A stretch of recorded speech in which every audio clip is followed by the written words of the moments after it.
All right, welcome everybody. This is going to be playoff game number 2 for Season 5 of Civ4 AI Survivor. I will give you the standard overview of our world map here. We've got a nice crowd here in the chat, and we've got a pretty strong collection of leaders here.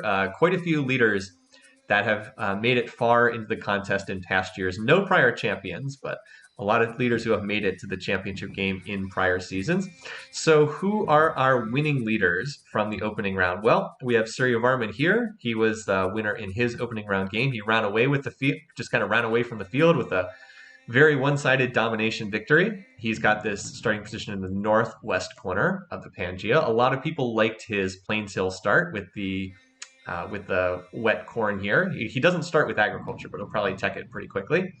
Our other leader from the opening round is we had Ahsoka in this game. Ahsoka won a pretty peaceful game. He actually never declared war even one time in his opening round game, but was able to win I believe it was I can't remember if it was cultural or space, but he did win his opening round game with Charlemagne in a pretty strong second place finish. So he's back. He is the favorite for first to die because this is a low piece weight setup here. Other opening round winner, culture. Thank you, Link Mario Samus. Other opening round winner is Willem. He won the 8th and final opening round game. Another game where he kind of ran away from the rest of the field, just got out to a ridiculous tech lead, and was able to capitalize on some fairly weak neighbors by taking over their land. So those are the opening round leaders. Now the other 3 leaders were the ones that came in second place in their opening round games. We have Julius Caesar down here. He is actually the favorite. He's been picked by about half the people to win this game. So we'll be keeping track of him closely. One of the really big questions is, does he get this iron for his Praetorians? He is playing as Red Rome here. Because if he doesn't get this iron, then the only other source he really has is this one, and he's probably not going to get that one anytime soon. So other leaders who are second place, we have the other Rome. This is a Roman mirror match. Augustus Caesar finished in second place. He was second in Huayna Capac's game. Didn't really do a whole lot in that game. He expanded well, and he did take over a relatively weak Celtic empire, but I wouldn't say he did that much. He just kind of expanded well. And then finally we have Mao. Mao has made it here from the wildcard game. He was second in the wildcard game. Really should have been first in the wildcard game, but kind of threw away a pretty certain victory with let's just say an ill-conceived attempt to build the United Nations. And Mao seems to finish second a lot, so we'll see if he can take another second and move on. The first and second place in this game will go on to the championship, where they will meet Washington and Charlemagne in the championship game. So, with no further ado, let's get underway, and let's keep an eye on what's going to happen. So, normally we look at the religious race and we look at where the settlers are going. There's not really a religious race because Ahsoka is going to found the first religion. The question is who's going to found the second religion, and it looks like it's going to be Willem because he's researching mysticism. That suggests that he's going to try to found another religion. So keep an eye on that, and we also want to watch where these settlers are going to go. So it's wherever you see the little archers moving is where these settlers are moving. Caesar is interestingly moving west. Now, I thought, and I think most of the other people in the contest thought, he was going to head for this cluster of resources. Granted, you can't see the copper, but I thought he was going to go there. Instead, he's heading west. Interesting. Now, he can't see the iron, and he can't see the horses because he doesn't have animal husbandry and he doesn't have iron working, so he can't see those. So he's probably not going to plant over here. He's probably going to plant by this stone because he can actually see the stone resource.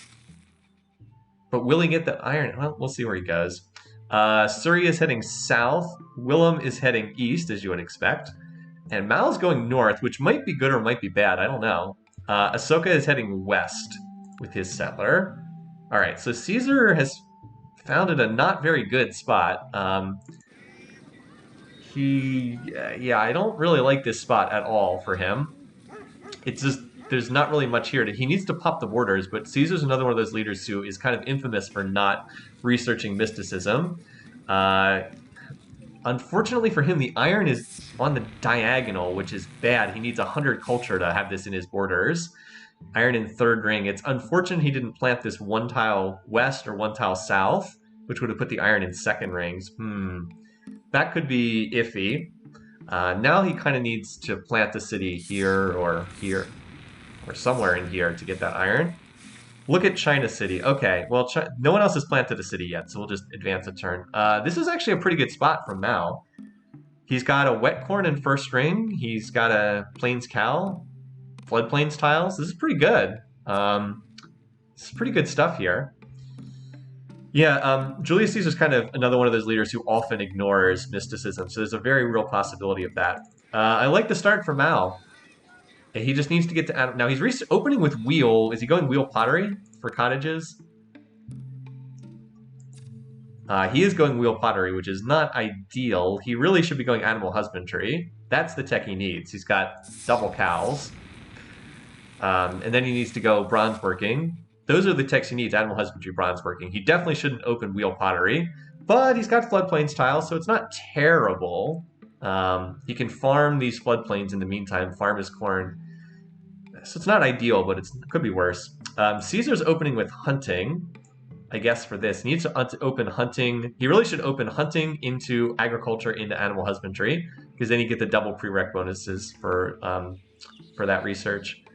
No one else has found it yet, although it looks like Willem's going to found on this tile. All right, nice spot. Really good location. He will pop borders for free from being creative. Iron will be in his territory when he researches that. That'll be a wet wheat that he'll have in his territory. Looks good. He's already got one of the floodplains farmed, and he's building a workboat for the fish. Like I said, it's a good starting position for Willem. And okay. Well, that's interesting. And Surrey has apparently decided he wants to put his creative city right on the border with the Dutch. So Surrey's setting his eye on the Netherlands already. That's true. The question, though, is who comes out on top in that fight? Is that really an easy win for Surrey? Because I'm not sure it is. Yeah, these two seem likely to come into conflict with one another, but who is stronger? I'm not exactly sure. Could come down to who can control the resources. So who's going to go for like ironworking? Suryavarman should get this copper, but how long until he grabs that? It's hard to say. These two do look like they're going to come into conflict with one another. I will say it's probably good news for Mao that Surrey decided to plant a city here and not in this river valley here. And then Ahsoka founded his city here. It's garbage at the moment, but he will get a holy city in here. He'll pop Buddhism in here, and then it'll expand borders. That seems likely to draw him into conflict with Mao, because, again, the borders will pop, and then these tiles will be grabbed by Indian culture, and there'll be a lot of overlap. And then finally, Augustus is just doing his thing down here. This city is pretty terrible until it pops borders, so there's not much to say. It's garbage until he expands the borders, which he will probably take a little while to do. Willem doesn't have happiness resources around him. As far as luxury situation, so there's a gold resource there. And I guess Caesar has this hunting resource. Yeah, he does lack happiness, it's true. Yeah, actually, that's a pretty big lack. Suryavarman needs calendar to get happiness, but he will get that eventually, whereas the Dutch are really lacking in happy resources. Mal's got a couple up here, too. I wonder who's going to get this silver. And then there's gems and... long-term, Augustus is going to have a fair bit of happiness, but in the short run, he's going to be... I guess he has the... I guess he's got the ivory that he can connect. All right, so that's it for the immediate future. Next big thing will be religions popping. So Bombay is going to pop Buddhism here. So as expected, there it goes. And what texts are... so Caesar's researching archery. Well, that's a mistake. He should be researching... definitely shouldn't be researching archery there.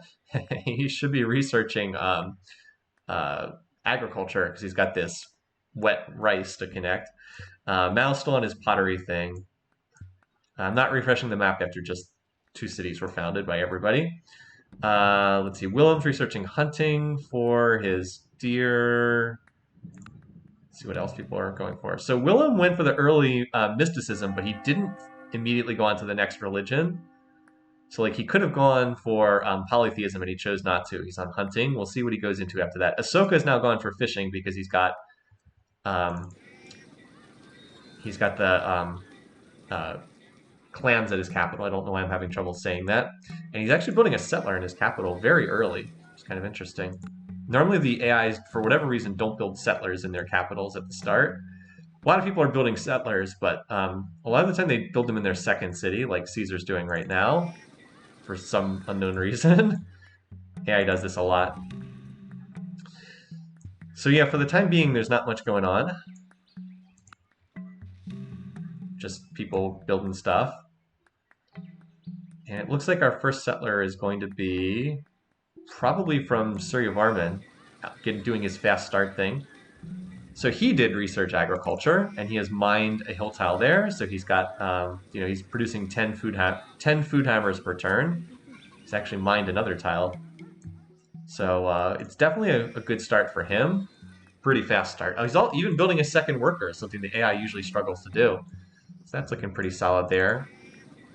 Mal has farmed one floodplains tile. He did connect his wet rice, so that's why this city's already size 3. It's been growing very quickly. Kind of a shame he researched pottery, though, and not a more useful tech. And Caesar's off in La La Land with hunting down here. Suryavarman's on bronze working. Oh yeah, he is. Well, that will let him see the copper, and then we'd see if he would choose to prioritize it. Probably not with this settler, because this one will be out before he finishes bronze working, but maybe the next one. Of course, these two are both going to finish the settler here. And then we still have the question, all right, now Caesar is belatedly going for agriculture. He did connect his ivory, so that's helping him out a little bit. +1 happiness there. So yeah, we're going to have a fair number of settlers out on the map now. Most everyone is going to finish the settler in the next few turns. I don't know how Caesar... I guess the imperialistic trade helped here. Oh, he might... Okay. I was going to say, why did this ETA drop so much? And it's because he mined this hill tile. As dumb as this is, that was probably the smartest thing he could have done at this city, because now he gets to use that imperialistic bonus. So he's actually getting 7 food hammers out of a size 1 city, which is pretty impressive, with no resources connected. All right, anyway, I'm still trying to keep an eye on if anyone will start going for that next religion. The polytheism religion still has not been claimed yet. All right, so Surya just finished a settler, and Willem just finished a settler too. So we got to keep an eye out for where these go. I don't know why he's building another workboat here. Oh, Willem's going south with his settler. Oh, he wants to... Okay. Probably going to settle on that tile. Well, I wouldn't say that's ideal. Here goes Surrey, heading to the east. Looks like he's probably gonna grab these double spices and settle the floodplains valley, which again wouldn't be the worst spot to grab. Caesar's settlers out. It's probably headed over here to this pigs cluster, would be my guess. Mao is still working on his, and Ahsoka just finished a settler too. He's going south at the moment. Augustus is still a little ways away. Let's watch Suryavarman. See where he sends this. Or maybe he wants to go for this cluster of resources down here. Alright. So, Willem did found where we expected. Down here by the wheat resource. And Suryavarman's grabbed a fair bit of territory for himself. That southern area still is very open. Like, this part of the map still has tons of territory to claim. We'll see if Caesar ends up crashing his economy as badly as Boudica did in her game. He's on masonry for some reason. What a strange choice. Oh, because he's got the stone. Oh, that stone has pulled him in a bad direction. It's not what he should be researching. He needs to get pottery. If he doesn't get cottages up, his research is going to crash. This is not the right tech for Caesar to be researching. Could end up destroying his economy. Oh well. Mal doesn't seem to have too much room, it's true. I think he's going to push down to the south into the jungles. Or maybe he'll try to go for this resource cluster. He does have a settler out. At the moment, the one I'm watching is Ahsoka. I guess he's going to push down into this area. Still no one going for that second religion yet. Alright. So Caesar founded here. Still has not gone to the east of his capital yet. This will be a good city long term. It's pretty bad in the short term, though. Like, pretty really bad in the short term. Needs ironworking to cut down the jungle. If you can cut down the jungle, then it becomes useful. But he kind of missed the Kind of miss the resources in the area. If there is one thing to say about Caesar, it's that by grabbing land to the north and to the west, he's left himself with a lot of territory to the east and to the south. If Julius Caesar went on a Stonefield Wonder Rush and Augustus went conquering, that would be pretty funny. All right, so Augustus has a settler out here too. Everybody else... Oh, and Mal's pushing south too, as we kind of thought he might. So the center of the map's getting crowded in a hurry.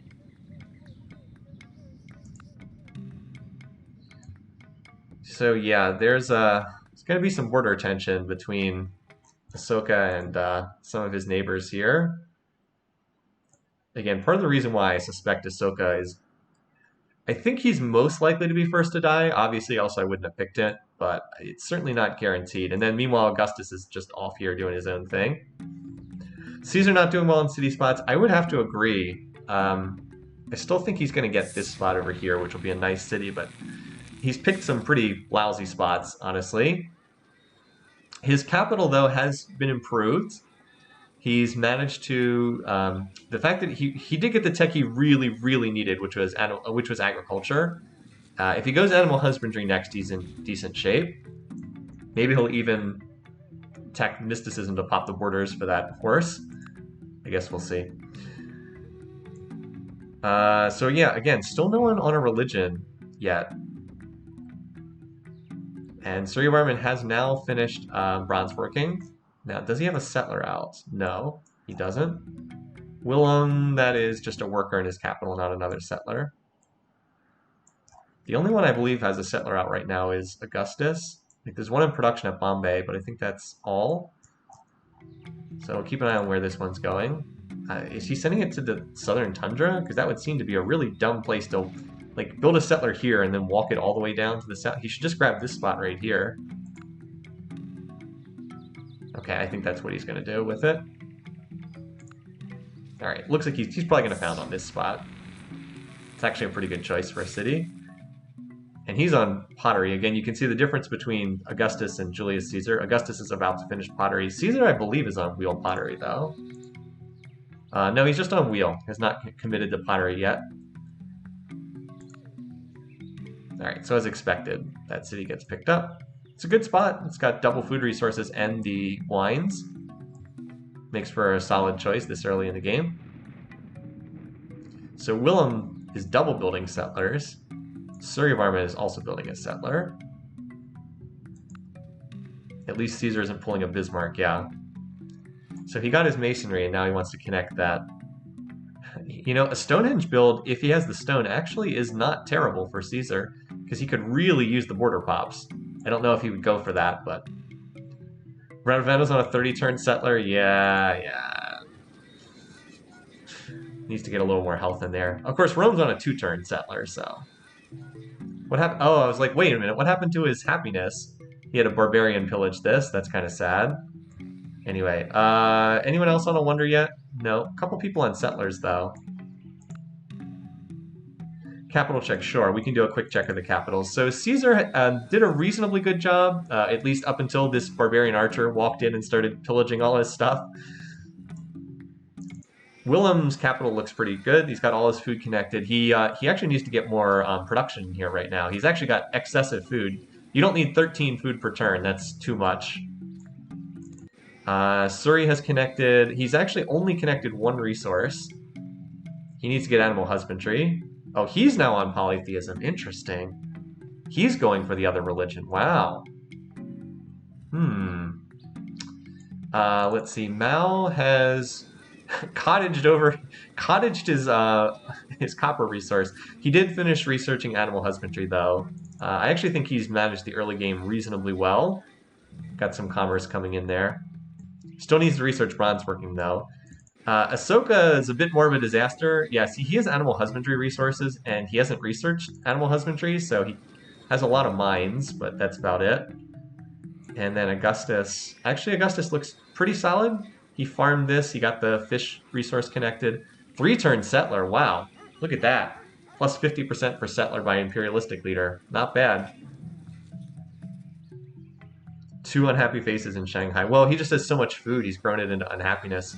He can solve that if he goes and grabs the gold resource, but we'll see if he actually does that or not.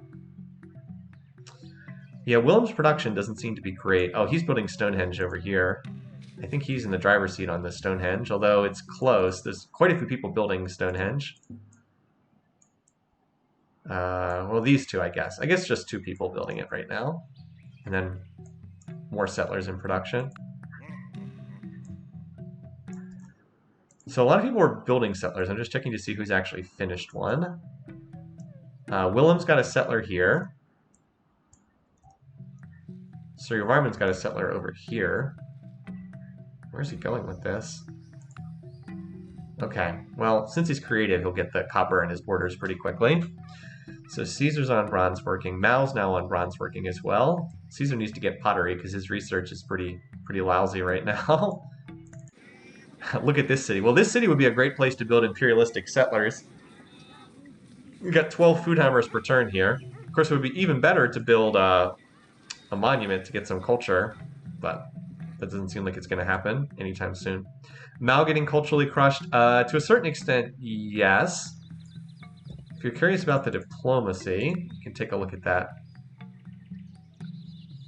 So, Ahsoka's worst enemy of Surya Varman and Mao thus far. Mao definitely does not like him. Mao's pleased with Surya Varman. Surya Varman is cautious with Willem. He's annoyed with Ahsoka. Yeah, where Surya Varman chooses to attack could be really significant in this game. So the Dutch had a settler up here, only guarded by a warrior, but I think Willem's going to grab this cluster here of resources. No, he's going even further to the northeast. By the way, do we have any barb cities popped up yet? Not yet. Not just yet. So Stonehenge looks like Surya Varman's in the driver's seat for Stonehenge. He wouldn't really get much use out of it. He's also in the driver's seat to found a religion.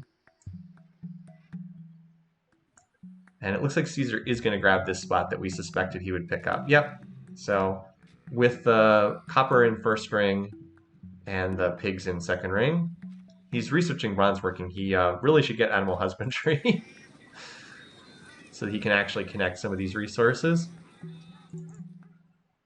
This poor city, slowly building a settler. Anyway, and Ahsoka's got another settler right here. I wonder where that one's going. Ahsoka's meanwhile off researching sailing of all things.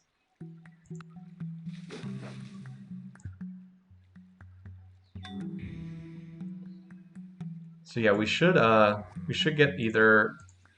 probably get Stonehenge and another religion founding for Surya Varman any turn here now.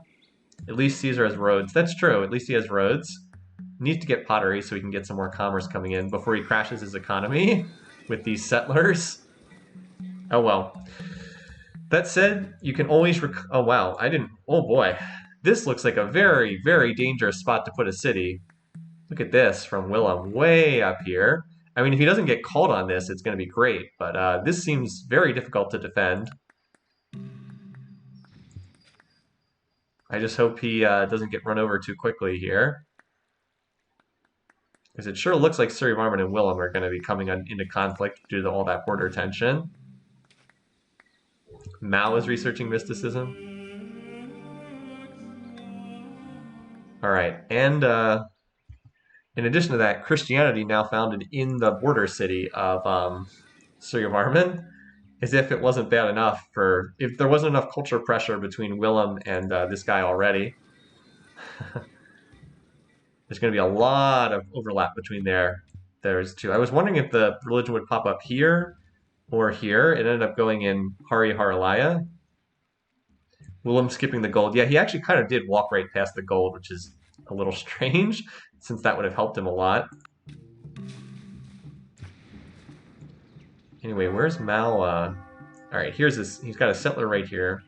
Probably going to grab this. So this will cause Surya Varman to dislike Ahsoka more because they have separate religions now. He already disliked Ahsoka, but now he's got the annoyed in addition to the peace weight. It's also possible the religion could spread to Willem, which would really help Willem out a lot. I mean, Willem does have sailing, and this is pretty close. Meanwhile, Ahsoka's been expanding he picked up this spot and this spot. Again, he really feels like he's waving the red flag and encouraging these leaders to come attack him.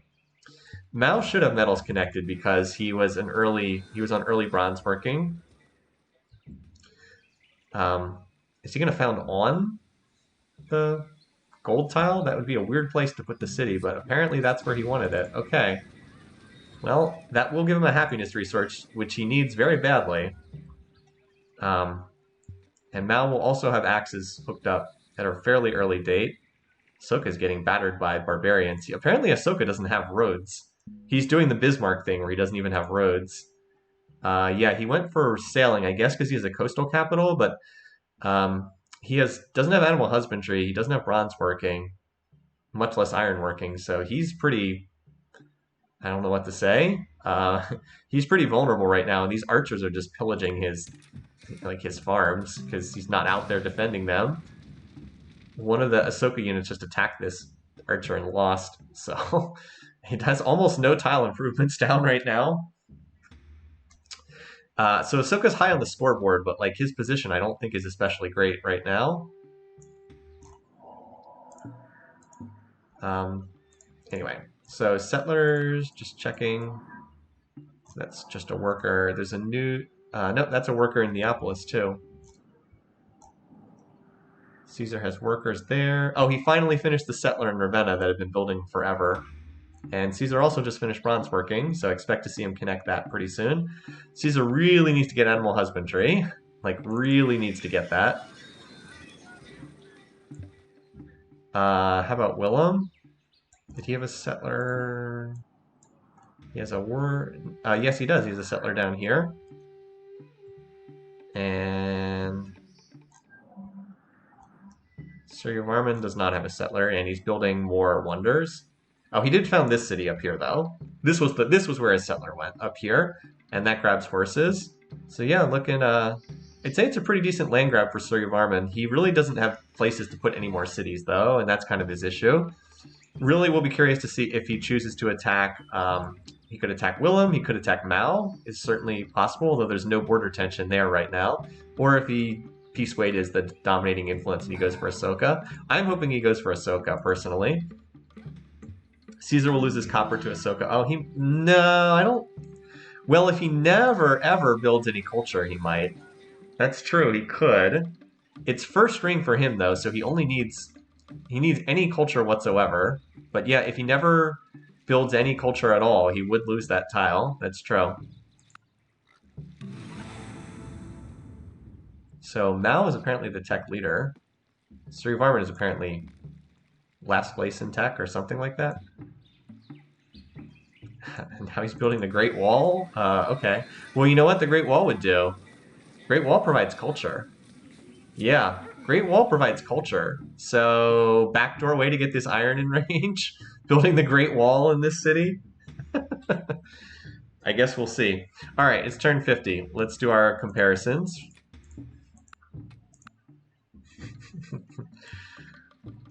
Alright, so overview on turn 60. Oh, Mao got another city up here too. And it's a pretty good one with the gold resource. No food though. Alright, anyway. So overview, 50 turns in.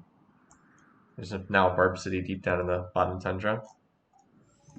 That face when you don't get monuments, but use the Great Wall to expand borders. Alright, GMP, Suryavarman, thanks to Holy City plus Stonehenge, is tops in GMP. Production, everybody's pretty close. Food, everybody's pretty close at this point. Power, this is Mao. So Mao is the runaway leader in power, again, because he connected iron, or copper before anyone else. And culture, Suryavarman, Willem, and Ahsoka. Mao and Caesar have the worst culture. They might not have any culture beyond the palace, the two of them, at this point. As far as beaker rate goes, Suri's at 7 beakers per turn. Ahsoka's also at 7. Willem's at 21. Caesar's at 11. Augustus also at 11. Mao at 10. All right. I don't think Julius Caesar is playing badly. I think he's doing fine. I think he's set up to potentially take advantage of a dog pile on Ahsoka. If that doesn't happen, then it doesn't happen. But I think he's actually doing all right. Okay, so this will lock down a source of copper for Caesar. This city here. Even if he loses this one, he's still got another source of copper here. So this city doesn't have much in the way of food, but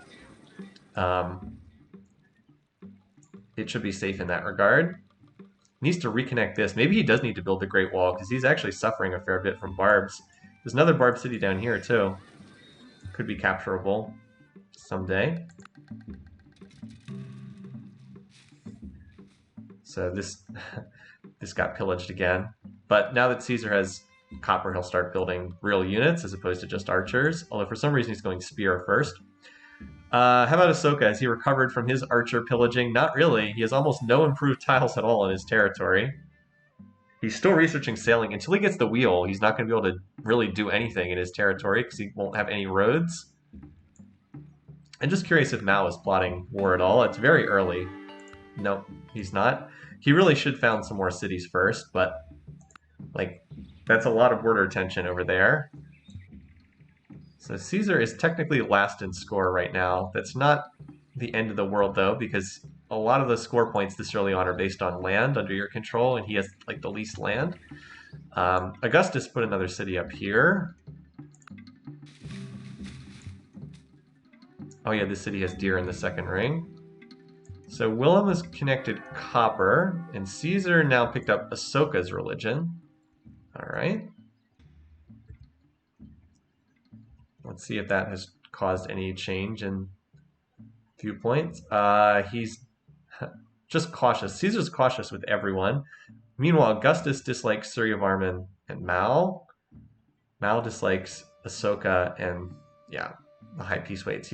Mao likes Suryavarman, though, so that he at least is unlikely to attack Suryavarman. He could, but it's less likely. Suri dislikes everybody. He doesn't like Ahsoka, he doesn't like Caesar. Boy, if Suryavarman came after Caesar, that would certainly make this game bizarre. He has Wait, does Suryavarman not have... He doesn't have wheel, does he? No, he does. He just hasn't built any roads yet. Like, he has copper mined, but not connected to anything here. It's kind of weird. But yeah, like, he's got the copper connected, but he still can't build any metal units.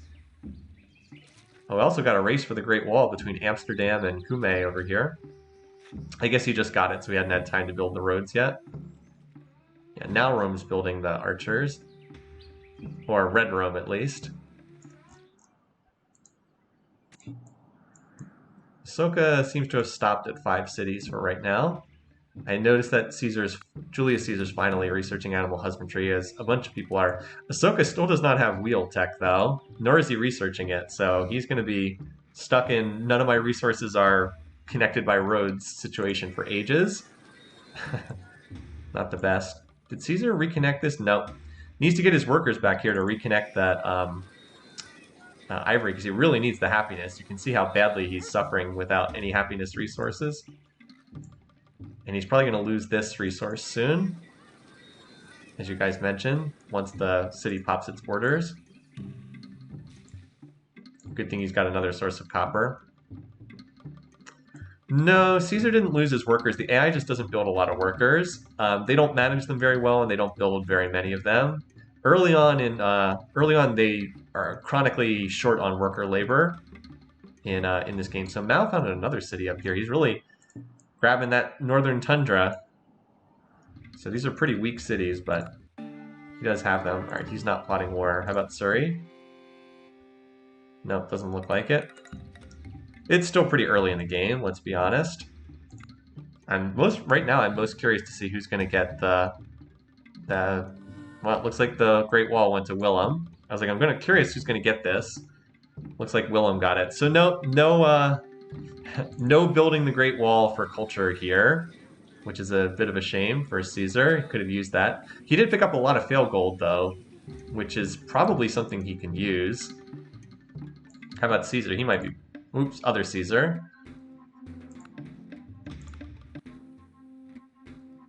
No, doesn't look like he's plotting war yet. Willem whipped it. Yep, whipped it to completion. Yeah, but Julius Caesar definitely needs to research mysticism to pop borders in his cities. Yeah, it was like the Great Dike. Anyway, so we're kind of in peaceful mode for the moment. until most of the land's been gobbled up, but there's still some more land down here. I guess that Barb City is a bit in the way. Does anyone have a settler out on the map for us to follow right now? Surrey Varmint has one in the middle of his territory for some reason. Caesar has a settler, although I don't know if he has the economy to settle it. And it looks like Augustus has a settler in his capital. Yeah, the AI won't go too low on research. Like they're programmed not to bankrupt themselves, so they will avoid settling a city if they can't, if they don't have the economy to do so. So Willem has now picked up Surrey Varmint's religion, and that makes them less likely to go to war with each other. Is that enough to get... So still cautious. It wasn't enough to get Surrey to pleased with him. How about Willem? Alright, still cautious. Ahsoka's worst enemy of Surrey and Mao. Surrey Varmint is the worst enemy of Ahsoka and Augustus. I guess because of religion plus peace weight. So we're kind of... game's kind of like in a stalled out point for the moment, where we're like waiting for something big to happen. This city will probably have popped its borders by the time someone's ready to attack it. this iron resource just barely outside Rome's territory. I guess Rome doesn't have iron working, so it's not that big of a deal at the moment. Fair number. All right, so Willem. Note that Willem's on iron working. That's really important because if Willem connects, if he reaches iron working and connects it, he will be infinitely safer against attack. I guess Surrey Varmint, look at how many warriors he has walking around. All these Khmer warriors wandering around. He's about to settle a city here on the coast. But he also has not connected... I mean, he mined the copper resource, but he only is just now roading it. So again, I think Willem probably has his copper connected by the time that he's... by the time Surrey Varmint can build metal units, I think Willem has his iron connected. Does Surrey have archery? He may not if he has that many warriors. That would explain it. He has all the warriors because he didn't have archery tech. And Mao went and planted this city on the silver. Okay, well, that's one way to get another resource connected. Loves founding these cities. Admittedly, he didn't really have the food to work the silver tile anyway. But hey, I mean, that's one thing you can do. Mao always does seem to be able to get a pretty decent economy going. He's got copper connected. His cities are very squeezed, so he kind of needs to go to war if he's going to take over some territory. I am still hoping for the Caesar plus Ahsoka squeeze play, and Ahsoka still does not have roads connected. He still does not have wheel tech, you guys. This is this is something else. He has the rice and the ivory connected because he's on a river, and that's the reason why they're connected. He has sailing, but he does not have roads. How does he have the... it's on the river down here. I was like, how is the ivory connected? But it's on that river.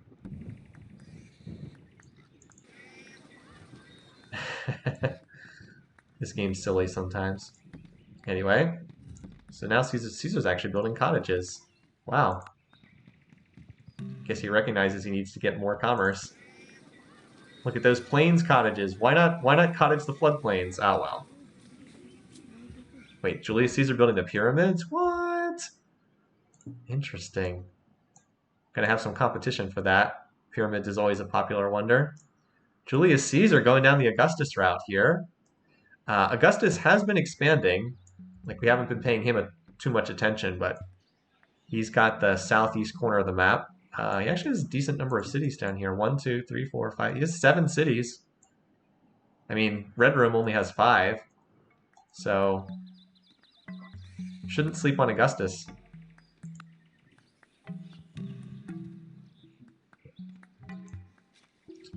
So as far as who has stone, Augustus does not have stone. Julius Caesar does have stone. He actually has terrible production in his capital right now because he's not working any mines. Julius Caesar really needs to get a couple more cities founded. 5 cities is not really enough to be competitive. Because like if you look at the others, like 1, 2, 3, only 5 cities there, only 6 cities for Surrey. 1, 2, 3, 4, 5. Mao has 7. Ahsoka has 5, and Augustus has 8. Julius Caesar should probably try to take this Barb City, which only has 2 barbarian defenders left. 2 of the archers were killed by someone. If the city lasts 7 more turns... Oh wait, no, never mind. One of them attacked out and killed something. 7 more turns, this city will avoid being auto-raised, which I think it'll last long enough for that. This one down here is unlikely ever to pop borders, or unlikely to hit size 2. Is Augustus delaying mysticism too? It probably is. He also does not have mysticism, so yeah, he also lacks it. There's a Barb City up there in the north too. So a lot of people on the pyramids train right now. Willem did finish ironworking, and now he's moving to connect his iron, so he is not going to get run over without having metals connected, which I know some people were worried about. Doesn't look like that's going to happen. But yeah, Ahsoka, 70 turns into the game, still no roads. A lot of culture, no roads. Not the most ideal start. Surya was a little slow getting roads. So, just continuing to check in. Boy, Surya really doesn't like anyone except Mao. They're the only ones who seem to get along. Ahsoka's the score leader. That's not that surprising. But again, I think his diplomatic situation's pretty bad.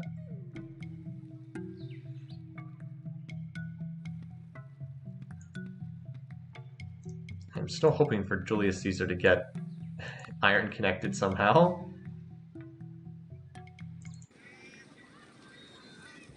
Actually, well, hold on. What's the power bar graph look like right now? Yeah, Mao and Caesar are the highest as far as power. Ahsoka's last. He doesn't have a lot of culture, but like a Caesar attack against this city would take it instantly. Ahsoka on roads, yeah. Now he's finally looking to tech towards the roads. Oh, this city... Wait, this city got culture somehow.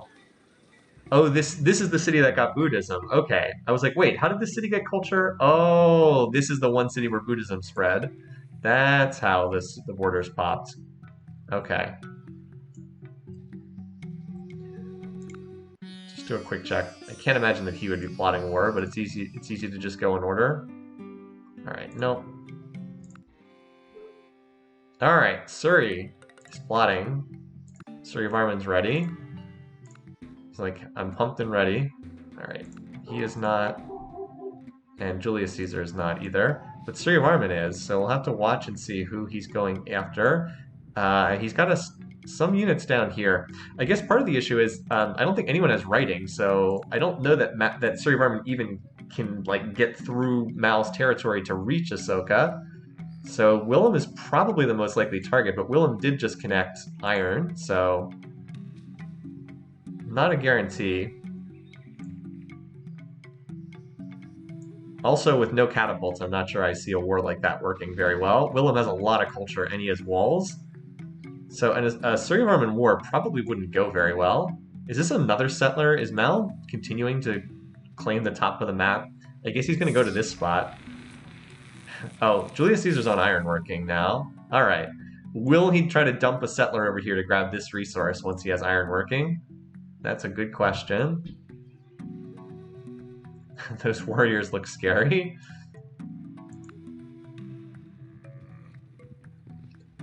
So, like, we can usually spot it. I mean, it looks like Surya Varman's rallying his units down here, so I'm guessing he's plotting a war against Willem.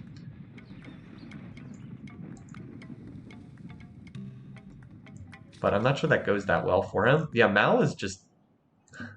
He's like, I want the whole tundra. Give me the whole northern tundra. I will be master of the Arctic. Anyway. Also, we have quite a number of people getting close to finishing pyramids. So I do wonder who's going to grab that. I'm a little surprised Julius Caesar hasn't just walked a stack down here and killed this Barb City. No culture for Mao. Yeah, Mao also does not have culture. No one's founded the third religion yet either. Really feels like Mao should be plotting war with someone. Probably Ahsoka. So, yeah, there it is. Alright, our first war. Not unexpected. Not certain this is gonna... Well, Nijmegen doesn't have really anything on defense. Rotterdam is pretty well defended. Let's look at the power bar graphs between these two. It is in favor of Surrey Varmint. I wouldn't say by a massive amount, though. Get that war counter ticked up. I don't know. I think Willem should be able to defend this. There's no catapults for Surrey Varmint. Willem has metal. His cities, you know, should have walls. It's more of a question of, does Nijmegen get sniped here? Like, they're roughly even in size. 1, 2, 3, 4, 5. 1, 2, 3, 4, 5, 6 cities. I don't know. We'll see. I think Willem shouldn't fold, but will he fold is the question.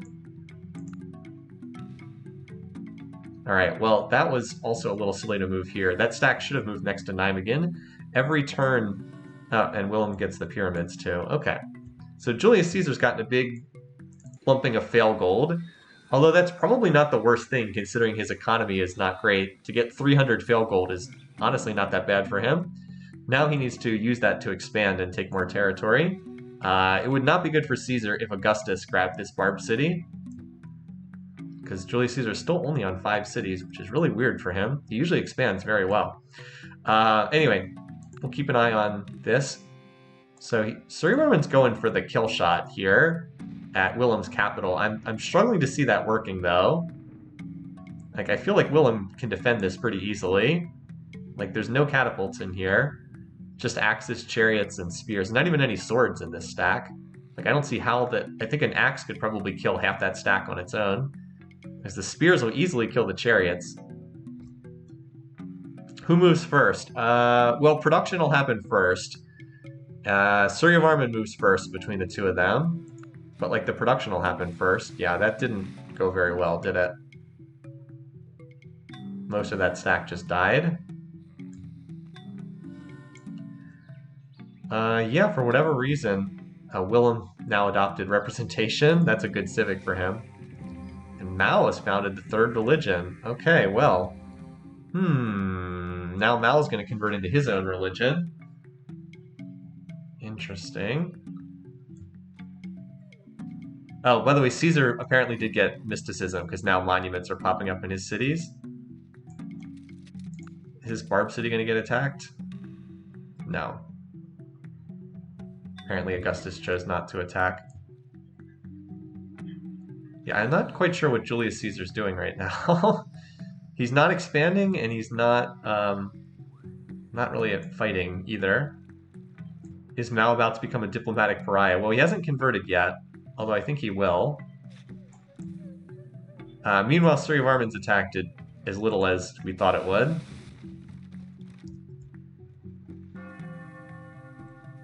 Alright, so this guy's the worst enemy of Willem, Ahsoka, and Augustus Caesar. And Ahsoka's the worst enemy of Mao and Surrey Varmint. He's still the worst enemy of Surrey Varmint, even though Surrey Varmint attacked Willem. Obviously, he doesn't like Surrey Varmint very much. Caesar's still just kind of chilling with everybody, cautious. Augustus, mostly the same, although he doesn't like the Western leaders. And Mao. Let's just check in on some of the other leaders and see if anyone's plotting. Not surprisingly, Ahsoka is not.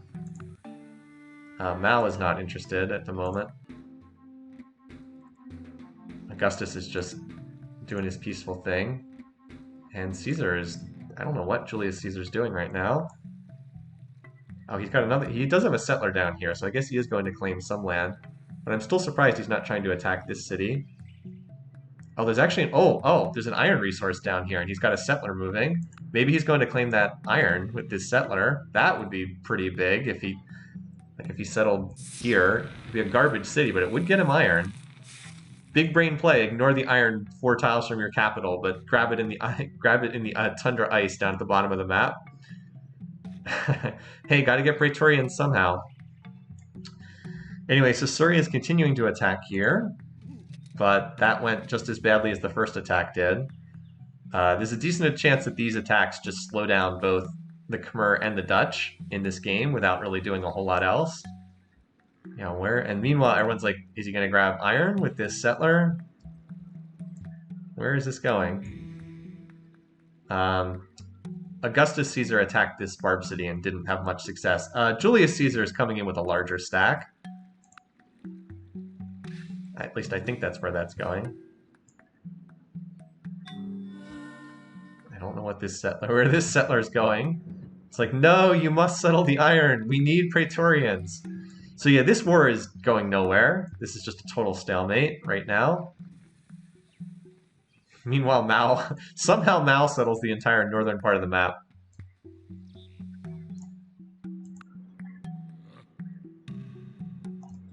Alright, and for some reason, Julius Caesar decided not to attack the Barb City. Maybe he's bringing more units around. Not feeling great about your Surrey second pick.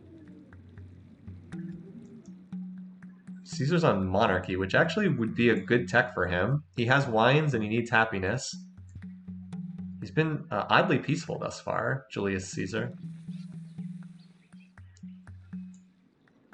What's going on in the Suryavarman versus Willem war? Nothing much, just kind of a stalemate because neither side has construction.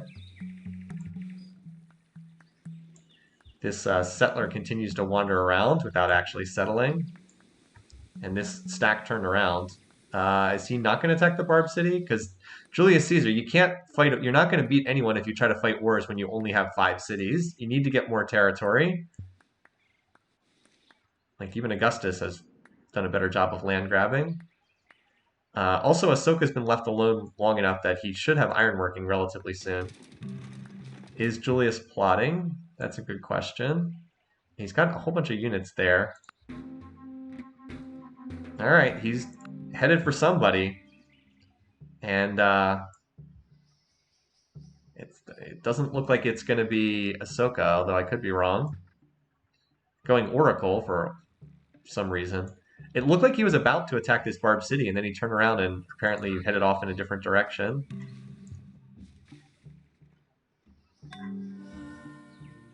So needless to say, he did not get the Oracle. A lot of wonder building, not as much expanding as we were expecting. Especially it was weird that Caesar walked the settler, like he had the settler like right here, and then he turned around and walked back in the opposite direction. I'm wondering if he started plotting war and that caused him to change his mind. Augustus went metal casting. That would make total sense for him. Yep, he did. Because he's industrious, he gets the cheap forges. So Augustus is just expanding down here. Like everyone's just ignoring him and he's just slowly expanding. Strangely, Julius Caesar has barely expanded at all. He got those 5 cities and then just nothing, which is really weird. Like he's going to pop borders here and get horses, but that's not going to bring the iron in range. And if he doesn't have iron, he can't build Praetorians, even though that iron resource is like right outside his borders.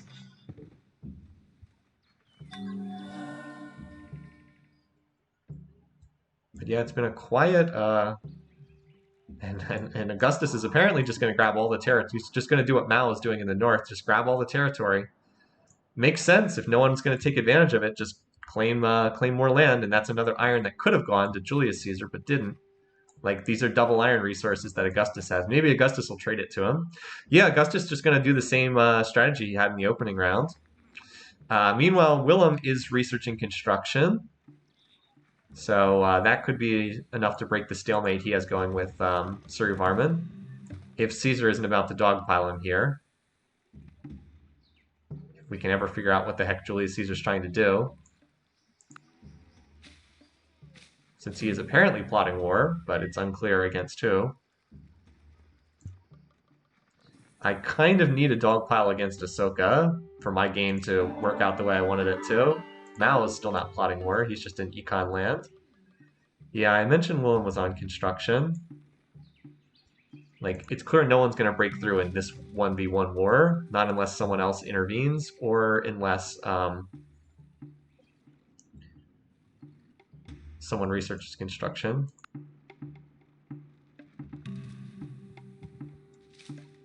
Just trying to keep an eye out for where Red Room's stack might end up going.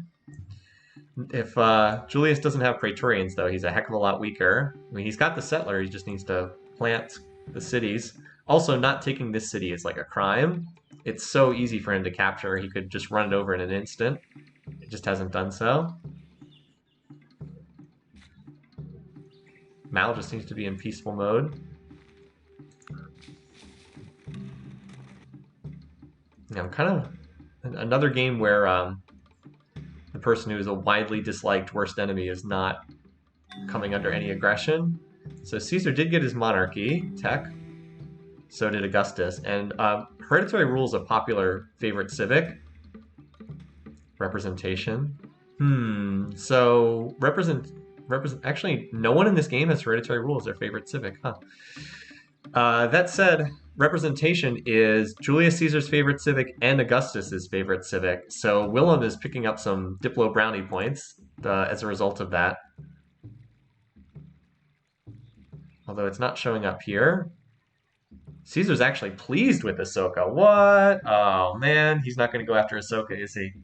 Not going to go after Ahsoka. Well, that pretty much dooms my prediction that Ahsoka would be one of the first ones to go. I think it's Mao or Busta as far as attacking Ahsoka now. Oh, they both have to be in the Civic? I didn't realize that. That's my mistake. Okay, so that's an auto raise. I was like, where is that? So that's an auto raise. Yeah, Ahsoka wasn't exactly strong, but he's just been left alone by everybody, so he's been getting away with it thus far, even though I think he could have been run over pretty easily. Red Room is just, it's not much to say. Red Room is just very weak. 5 cities is bad at this stage of the game. You need to be expanding. I have no idea why he's not expanding. Usually Julius Caesar's really good at expanding, which is part of the reason why he's a strong competitor. But he's not expanding in this game for whatever reason. Like, you don't win the game with, you don't win the game peacefully with his traits and his AI personality. That those settlers have just been sitting in his cities not doing anything for no clear reason. I think that what happened was he was about to settle here and he was about to take this Barb city, and then suddenly he started plotting war, and so he canceled both of them, and that's just really disastrous because he would have 7 cities if he had done that. Oh well. A strangely peaceful first 100 turns, aside from that one war. Very peaceful. Well, I missed that completely. Apparently Willem just lost his capital to Suryavarman. I don't know how that happened with no catapults. How did that happen? How did he lose his capital when he had no against a force with no catapults? I really don't understand how that happened. I don't. Yeah, how exactly did that happen? Well, this is a war that should look like it was going to be a total stalemate, but that might have been enough to break through. No crucially important wonders in there, but it did have the Great Wall, for what that's worth. Dutch were off buying spices. Yeah, I mean, Willem even got to construction before Suryavarman, so it's really bizarre. Oh well. We'll see if Willem now is able to take that back. But, I mean, that's a huge swing in this game. That war that looked like just a total stalemate is now suddenly... yeah, Willem has an army off in enemy territory. Willem first to die gang reporting in. So I thought that Suryavarman would attack Willem. I did. I just thought the war would go nowhere because, like, attacking creative culture with no catapults is just a stalemate. But apparently Willem managed to bungle his capital for some reason. Anyway, food, power...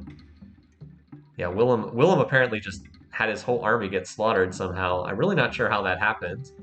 Mao is still first in power, like he's been most of the game. Wow. I got caught totally off guard by that. I just assumed that like nothing was happening there.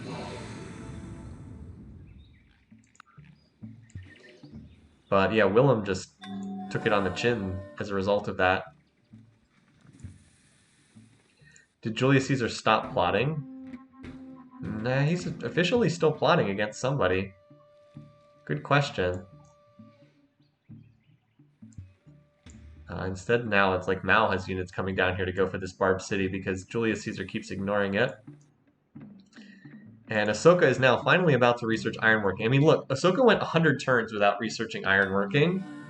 That's why I thought he would get run over. I was like, well, someone's going to attack him, and he's not going to research ironworking for like 100 turns. Well, that's what happened. He didn't research ironworking for 100 turns. He didn't research roads for 70 turns. But everybody just left him alone. So even though he would have folded instantly if anyone attacked him, he just nobody did. Again, strange, but nobody went after him. So, and Willem doesn't seem to have units in place to try to take this back. This is a hard city to hold because it's surrounded by Dutch culture, but Ahsoka's going to get the 4th religion in this game? He might, because I see he's on Code of Laws. He just picked up Mal's religion for the time being, but he's likely to found his own, and we'll actually have 4 religions in a game for a real rarity. Yeah, so Mal and Augustus are trying to snipe this city. There's only 1 archer left. So it looks like it's going to get taken by somebody shortly. Yep. So that's a disaster for my pick. Julius Caesar just literally gets no land at all. Julius Caesar's just irrelevant in this game. He never got any land. I don't know what he's been doing in this game. He just 5 cities and nothing. No expansion, no wars, no iron. I just don't know what he's done in this game. It's really bizarre. Like the fact that he doesn't take this Barb city that's 5 tiles from his capital, even though he's one of the highest power in the game, it's just weird. I don't get it. I really don't know what he's been doing in this game. His window to do anything is pretty much closed at this point, and he's still got a settler that's just sitting around not doing anything. And meanwhile, Augustus has like 10 cities now. 1, 2, 3, 4, 5, 6, 7, 8, 9. Yeah, 10 cities, and he's got Praetorians. So Augustus is actually doing stuff, whereas Julius Caesar's just been like inert the entire game. So I'm just confused. This is a very un-Caesar-like performance. He built settlers early and then he didn't really use them. I wonder what happened. I'm trying to find his settler. He had a ton of he had a bunch of settlers earlier in the game. I don't even see a settler anymore. I don't know if he deleted it or what, but it's been a bizarrely weak performance for him. Well, anyway.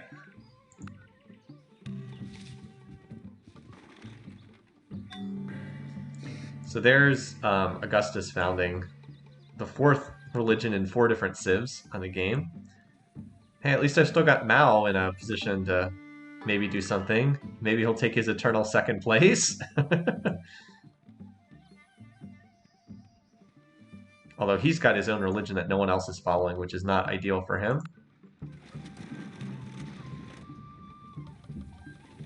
So this city is not especially well defended. Again, Milam should be able to defend his territory because he's facing an opponent who has no construction, no catapults. But he still seems to be struggling with that. This attack at Rotterdam seems to have been beaten off, but Amsterdam is still... there's no like Dutch force that looks to be in a position to take that back. So Sri Roman might just be able to grind his way through this more. Especially because he'll get catapults eventually. I think he's headed down that path right now. I mean, Hanging Gardens is not cost efficient at 5 cities.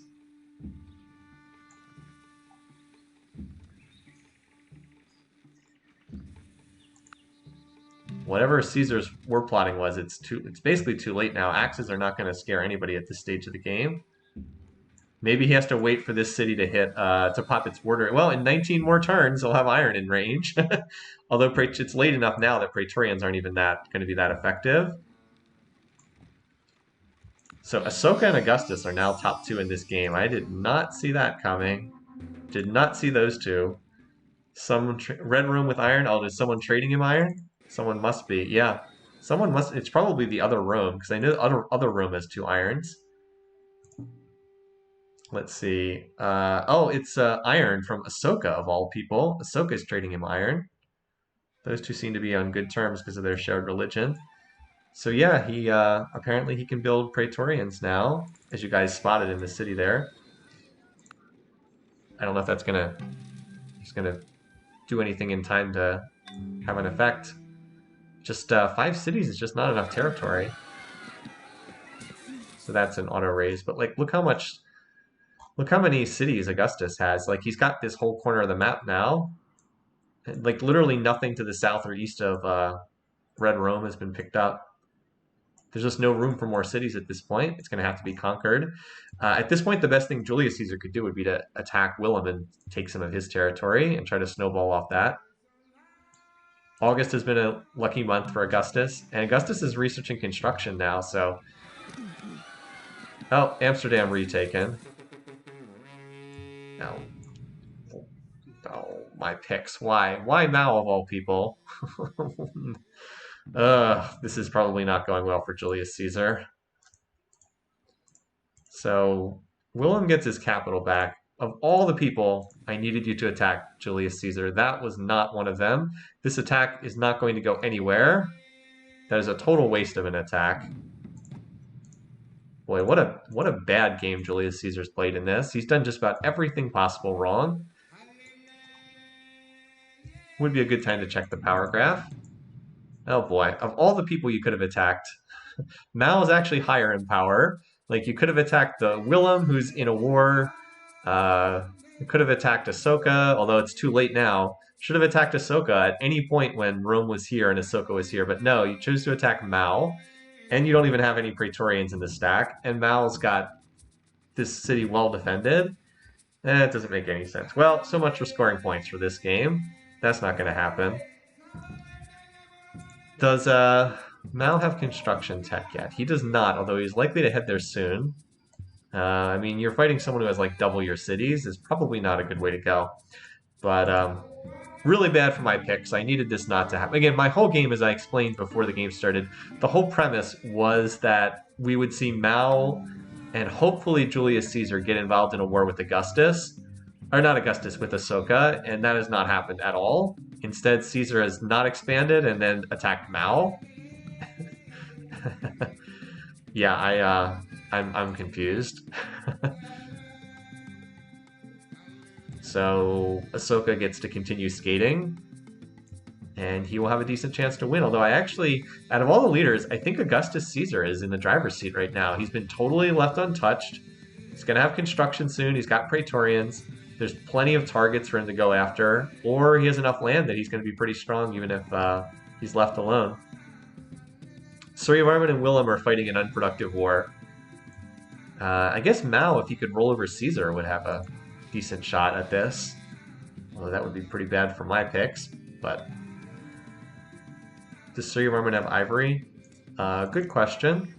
No, he has no happiness resources at all. He does not look like he has ivory, so unless someone trades it to him, no.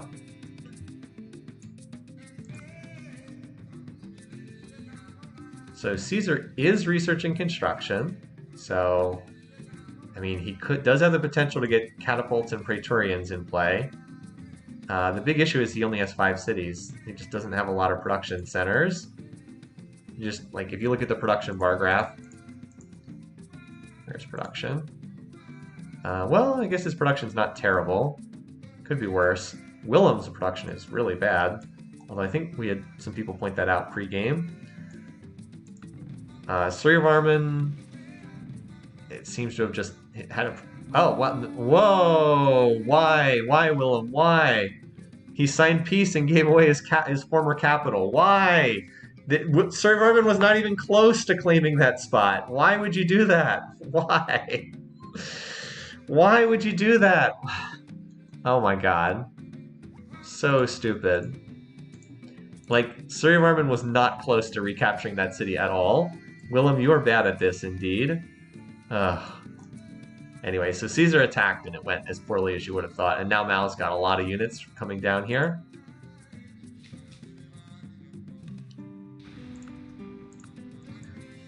Ugh. I mean, there's a decent chance that Julius Caesar is now first to die. Because Mao is unlikely to stop this war.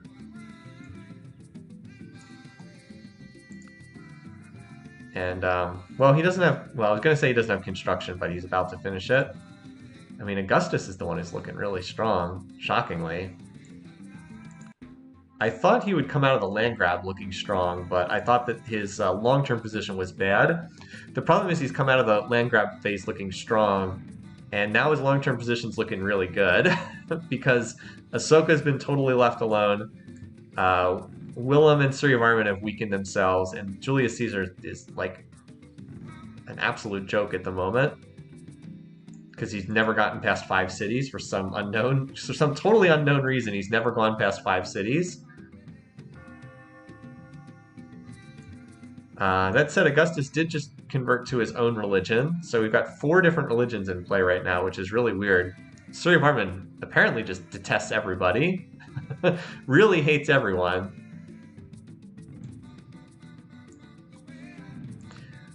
Like, Mao is in good shape, but Mao might be a better pick for first than second at the moment. Man, Willem stupidly giving away his capital, his former capital like that. Now he's just got the 4 cities. Ugh. What I really want is for Julius Caesar and Mao to just sign peace and then team up to go fight someone else. I don't think that's going to happen, though. Could Julius Caesar buy an Ahsoka? It's possible. Ahsoka is friendly with Caesar, so that's possible. And he's annoyed with Mao. Maybe. But Caesar would be the junior partner in that relationship. Yeah, that attack did not go well for Mao. Oh, hello. Or he could try buying in Suryavarman, which is look like what just happened. Looks like Caesar just bought in Suryavarman. Alright, well,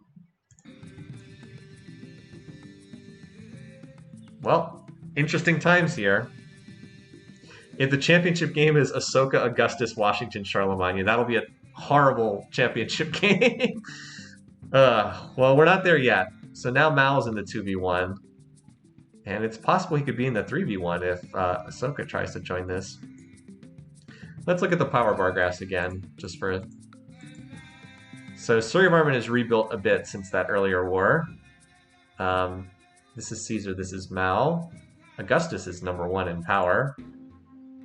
He's not plotting war, but we should look at how he feels about the field. So he doesn't like Suryavarman. He's cautious. Ooh, he's cautious with Ahsoka. Interesting. Only cautious. And there's a lot of border tension between them, and I mean a lot of border tension between them. So that's in play. He doesn't like Mao, and he doesn't like Suryavarman. He's cautious with Caesar. They don't have any border tension to speak of. Cautious with Willem. So keep an eye on him. I mean, he's pretty peaceful, but like again, there's a lot of cultural overlap between these two. So don't be shocked if he tries to get involved there. Anyway, so the most recent Mao attack down here at Ravenna stalled out. And now we'll have to see what happens up here on this frontier. Now we're starting to get some more action in this game. Ahsoka finishes one of his shrines.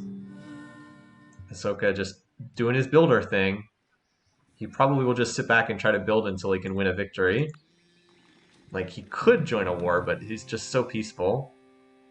This guy is sure racking up some enemies. Worst enemy of Ahsoka, Willem, Augustus, and already in a war with Mao. Suri needs calendar. He does seem like he needs that tech. He's got a lot of calendar resources, doesn't he? Dyes, bananas, spices. Yeah, he could definitely use that pretty badly. I don't know if he picked that up yet or not. What text does he have? I feel like Suryavarman's research has not been very good in this game. So he does have calendar. Okay, he has calendar, but he doesn't have construction at the moment.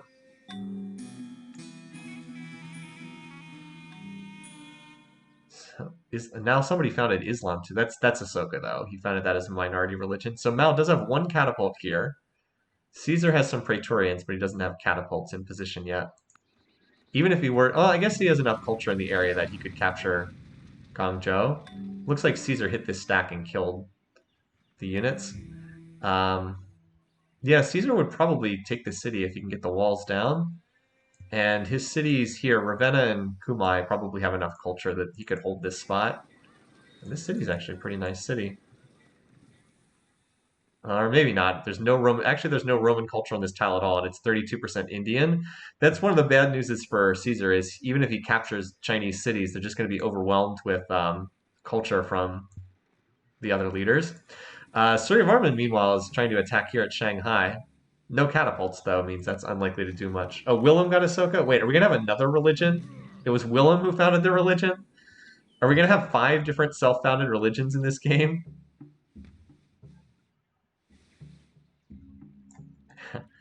Look at this. Willem is founding more cities. He even got that. He actually managed to get this spot, not Julius Caesar, who still has only the 5 cities. Caesar, 5 cities is not a winning amount. You can't just sit on 5 cities the whole game. I don't care if you have Mausoleum. It's not going to be enough. Link Mario Samus is correct. There's a lot more low piece weight leaders than high piece weight leaders, but the low piece weight leaders are more likely to attack each other. That's 100% correct. They are more unpredictable overall. So over here, it looks like Caesar is in position to take this. Also did get the Mausoleum. I mean, he'll have to take the defenses down, but looks like he can get 12% per turn off there. This is not Civ 5. Okay.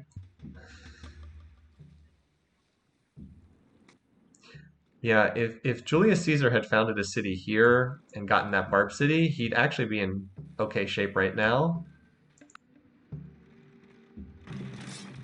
As it is, he might be working towards Mao first to die, just because he's got these 2 enemies, and after a very, very slow start, Julius Caesar does have the Praetorians plus Catapults combo. I mean, Praetorians will cut through those units pretty easily. Especially with, well, I guess, how many Praetorians does he have? I don't know if he has enough. It's mostly Catapults on defense. But, like, with the defenses down and collateral damage, that should, in theory, be enough to take this city. Like, the Praetorians, this is why they're so strong, is, like, they take those City Raider promotions, and then they don't die, they get more experience, and they promote and take more City Raider. Like, there's a City Raider 3 Praetorian, there's a City Raider 2 that just got a promotion. It'll take City Raider 3 and easily kill whatever it's attacking. There's some very badly damaged spears in there, but, like, I feel like those attackers should be enough. Oh, by the way, Ahsoka's about to dogpile into this war, too. So, RIP my prediction for Mao. See? Ahsoka's about to join this war too. And then he'll probably get the city. And then Caesar will still be stuck at 5 cities. Meanwhile, Willem still expanding down here. Mao's really folding. Well, I mean, if he's under a 3-way attack, he's going to be dead.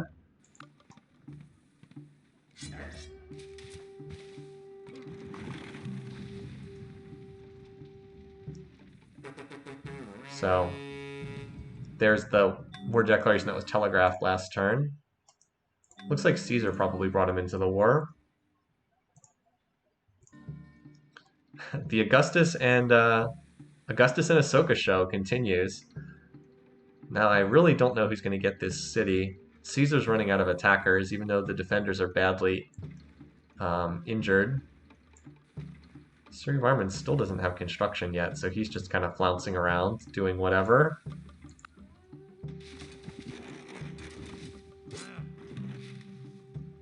There's hardly anyone left in this city, but I think Ahsoka moves before Julius Caesar, so I think Ahsoka is going to get this. God darn it. All that effort by Julius Caesar, and he gets nothing. Oh man, this is just not his game. Like, between failing to get the iron resource until it was very late in the game, failing to expand beyond 5 cities, failing to take anything in the Tundra South, failing to get the Barb City, it's just not his game. He's just out of it. How much power did Julius Caesar lose? Well, Mao is the one who really lost a lot. We should go one more turn. Oops. Just to advance this ticker. So my predictions look awful in this game. The game is unfolded in no way whatsoever the way I picked. My whole predictions are based on Ahsoka folding rapidly. So yeah, Mao is the one who really lost a lot there. He had a lot of units in that city. Meanwhile, Augustus is like, just don't pay any attention to me. And so, like, my whole read on this game was Ahsoka is going to fold. Someone's going to attack Ahsoka. I didn't know if it would be Mao or Julius Caesar, but I thought one of the two of them would attack him. I was like, he's not going to connect iron for a very, very long time. One of them's going to attack him, and he'll be weak, and then he'll get run over, and then that'll allow Mao and Caesar to be strong. Instead, no one attacks Ahsoka whatsoever. Like, I wasn't wrong. Ahsoka had no roads for ages. He didn't hook up iron until he had no metals for 100 turns. That's very often a death sentence, but just for whatever reason, no one attacked him. His religion spread to Caesar, and Caesar like didn't attack him. I mean, Caesar didn't really do much of anything, but didn't attack him. And Mao did not do anything. Like Mao was so much stronger than him for ages and ages on end. Like if you go back and look at the power bar graph, I don't want to harp too much on this point, but like look at the power bar graph. Like here's Mao for dozens of turns on end. Here's Mao, and then here's Ahsoka. Could have easily overran some cities, but he just never did. Never attacked, even though there was a lot of border tension. Oh, some of this is just dumb luck, of course. But Caesar's failure to expand is just really puzzling. Doesn't really make any sense. All I can imagine is he just stopped because he was plotting war, and he just stopped expanding because he was plotting war. But yeah, it looks like Ahsoka might be our runaway now. I don't know how to feel about that. I don't like this championship game we're heading towards. I really don't.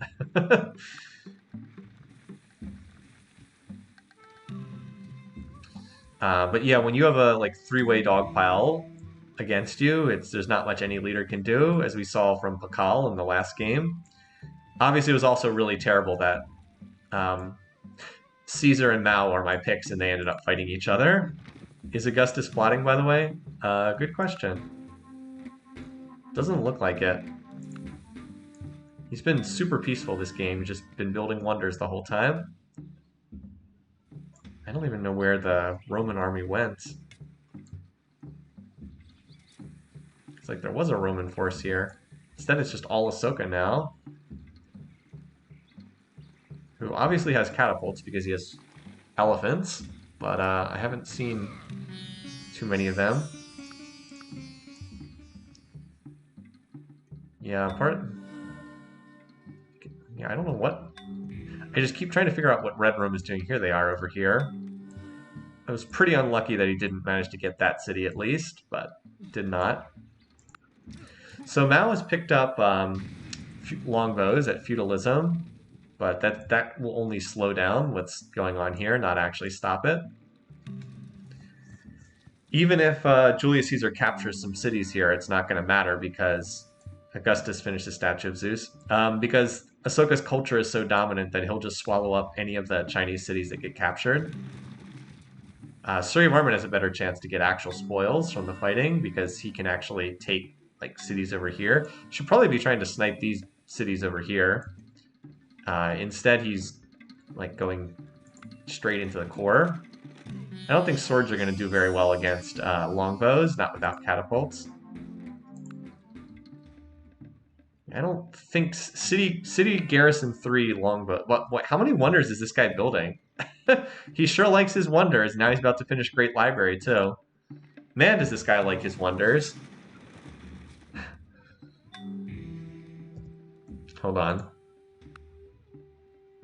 So he just, in the span of like the last couple turns, he built Statue of Zeus on turn 660, Notre Dame on turn 680, Shwedagon Pai on 780, Great Library 720 AD. That's 4 wonders in 4 turns. It's a lot of wonders. Anyway, so Red Rome is here. Probably just a city capture here would probably just get snuck away from him by Parthenons in that city. I was going to say it would get snuck away from him by Ahsoka, but it looks like Ahsoka's headed for a different target. Maybe Caesar can be the little buddy of Ahsoka and find a way to get to the championship game from there. I don't think he couldn't win by doing that, but maybe he could find a way to get into the championship game. I would just love to see Julius Caesar get another shot at this after flubbing his game so badly. It does look like he's going to get the Chinese capital. I don't know if he can hold that city culturally, but... because there's Indian culture on like all the tiles surrounding this, but I'll take a shot at it. It's longbows on a hill though, so... Augustus is apparently the tech leader, followed by Mao. I guess Ahsoka and Suryavarman don't have great teching. Looks like he came up a little bit short here. Killed a lot of the defenders, but there's a City Garrison 3 Drill 3 longbow that's like the super defender. Meanwhile, this city is also under siege.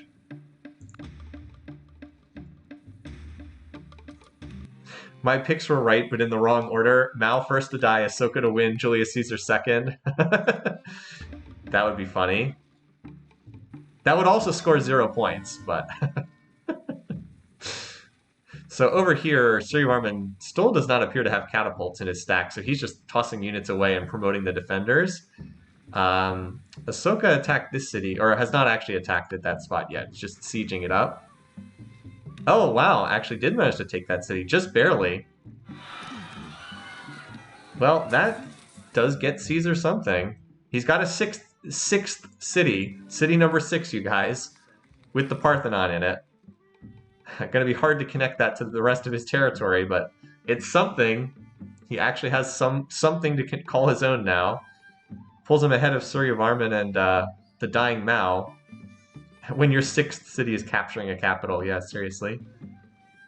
Never bothered to capture a Barb city. Didn't bother to found a city here in the tundra, but hey, got that capital. So Nanjing is also still being attacked. Although that city's pretty well defended, so looks like Ahsoka's force came up short. Yeah, looks like Mao was able to hold out there. Meanwhile, Suryavarman continuing to just throw units away because he doesn't have catapults in this stack. Look at the power bar graphs now. So Mao is slowly dying. Meanwhile, Augustus Caesar's like, don't mind me, just gonna sit here and twiddle my thumbs. Boy, he could sure come in like a wrecking ball against somebody, couldn't he? He's also taken over the lead in GNP because he stayed out of the wars. Tops in production. He's running neck and neck with Ahsoka for tops in food. Excuse me, I don't know why I keep burping there. Let's just see who he dislikes. Well, he doesn't like Suryavarman, doesn't like Mao. He's cautious with everyone else. Has a lot of border tension with Ahsoka, though. Man, I hope he doesn't choose to go after Julius Caesar. I would love to see Augustus now pile in on Ahsoka. That would just throw the game into total chaos. It would be delicious to watch. Oh, how about Willem? Because he's also an uncommitted actor. He really dislikes Suryavarman. He's pretty much okay with everybody else. Pleased with Ahsoka, pleased with Caesar. Cautious with the other two. If Willem had not lost if he hadn't stupidly given up his capital, or former capital in that peace treaty, he might actually be able to bounce back from this position, because he's so darn good at teching. But because he gave up his former capital, I think it's tough to see him bouncing back. Still, he does tech like crazy. He doesn't need that much territory to be effective.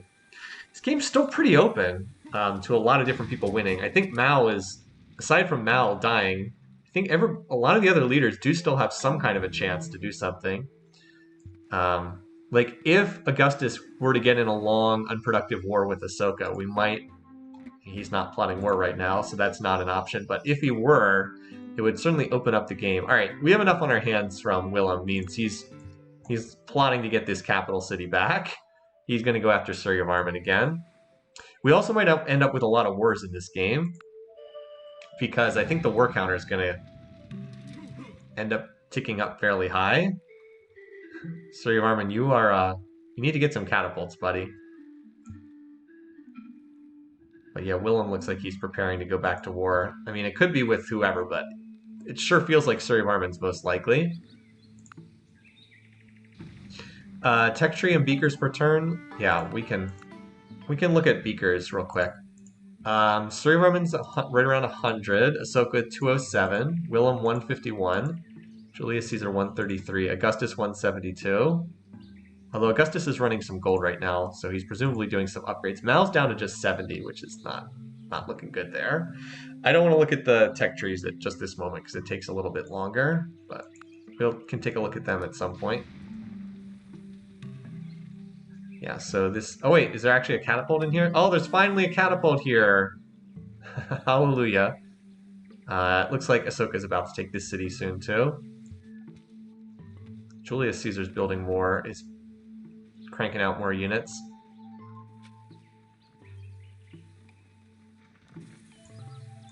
But Nanjing is most likely to fall soon. Yeah. Oh look, Beijing controls all of one tile. Now if Caesar could somehow snipe this, but Can't see that happening. No, it's just going to fall to Ahsoka here.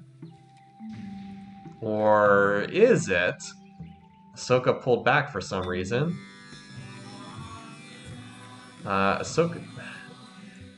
Where's Raconium? Which Rome is that? I'm assuming it's Augustus. Must be Augustus. Or you can just look for Hinduism. Alright, yep, there it is, down there in the tundra. Augustus first to 2 religions. Alright, now I'm confident that this stack is just going to move here and then attack, because Ahsoka moves before Caesar in turn order. But if for some reason he screwed this up... Alright, Caesar didn't even move next to the city. I was like, if for some reason Ahsoka flubs this and Julius Caesar captures that, it would be pretty hilarious. Anyway, so that city should get captured this turn.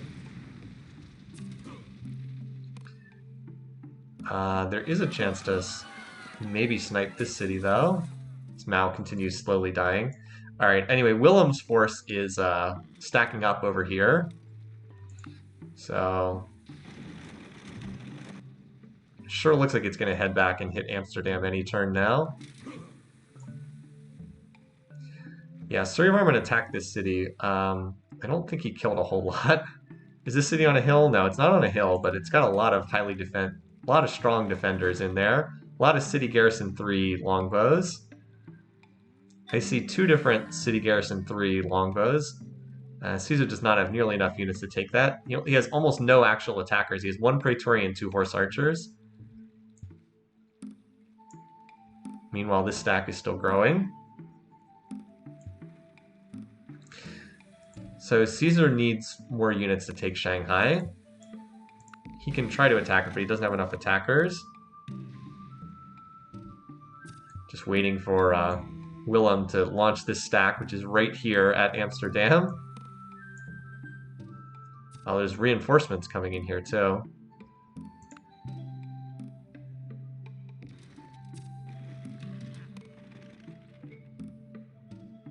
So Caesar did kill some units in there, but there's still just too many defenders. Meanwhile, Ahsoka's got an actual large army, large enough to do something.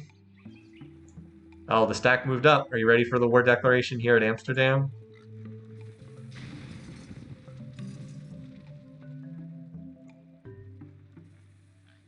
Oh, apparently didn't attack. Okay, is it going to be this turn?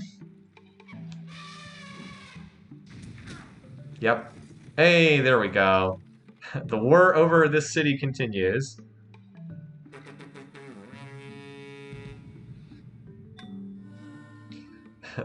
William the Conqueror has been born. So yeah, that city was always a bit of a bridge too far.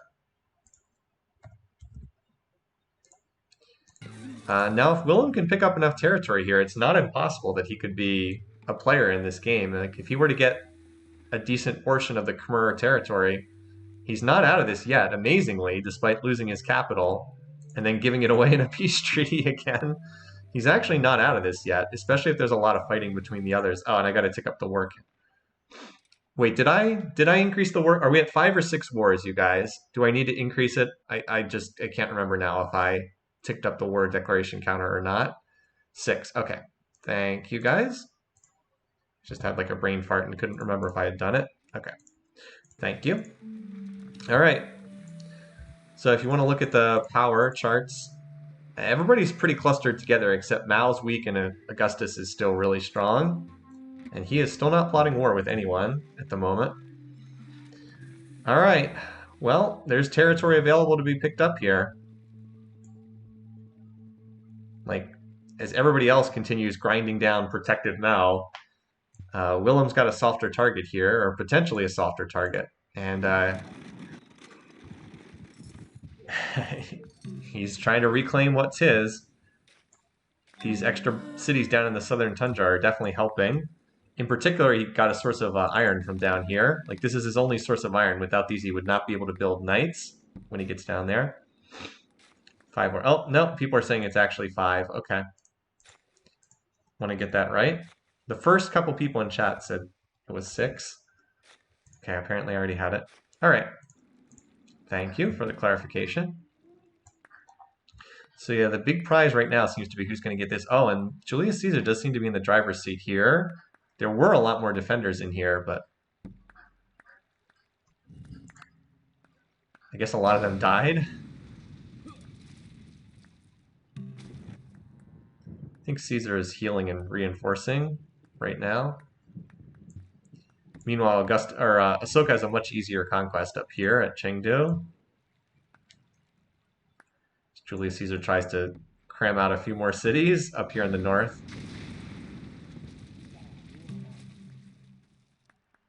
Yeah, Chengdu should fall this turn. I think this stack is trying to heal. Those catapults need to take out the defenders, though. So Chengdu should get captured. There's been enough time for more longbows to stack up here, though. Yet another religion for Ahsoka, who now has, after spending the early game with no resources connected, now he's got a gazillion resources. Red Rome's on guilds. Willem is pushing a stack forward here. He doesn't seem to have a ton of attackers, though. I think more of the action is still taking place up here right now. So that attack by Red Rome failed. Tried to take this city, didn't get it. Look how highly promoted those defenders are. Just did not have enough attackers. So that likely means more territory for Ahsoka. Here's the power bar graphs. Again, everybody's pretty close, except Mao is losing, and Suri Varman is losing, and Augustus is just off there doing his thing. And he is still not plotting war. Again, the thing that would introduce the most drama into this game would be if Augustus were to attack Ahsoka, because they are kind of the strongest two. But they're actually he can't declare on him anymore because now he's pleased. They were able to get enough from resource supplies and open borders to get up to pleased. And they have the same peace weight, so it's very easy for them to be pleased with one another. So if Augustus declares, it will not be on him. So much for us getting to see drama in there. And Augustus is already almost up to gunpowder at Stro. Now Willem's got a siege going here, although he doesn't have very many actual attackers.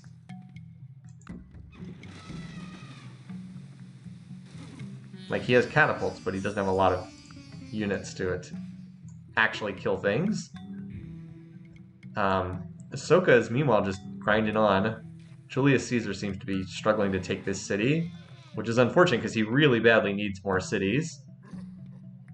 But he doesn't. It's unclear if he has enough units to take it. He just needs, again, his crippling issue is he got stuck on 5 cities, which is just not enough.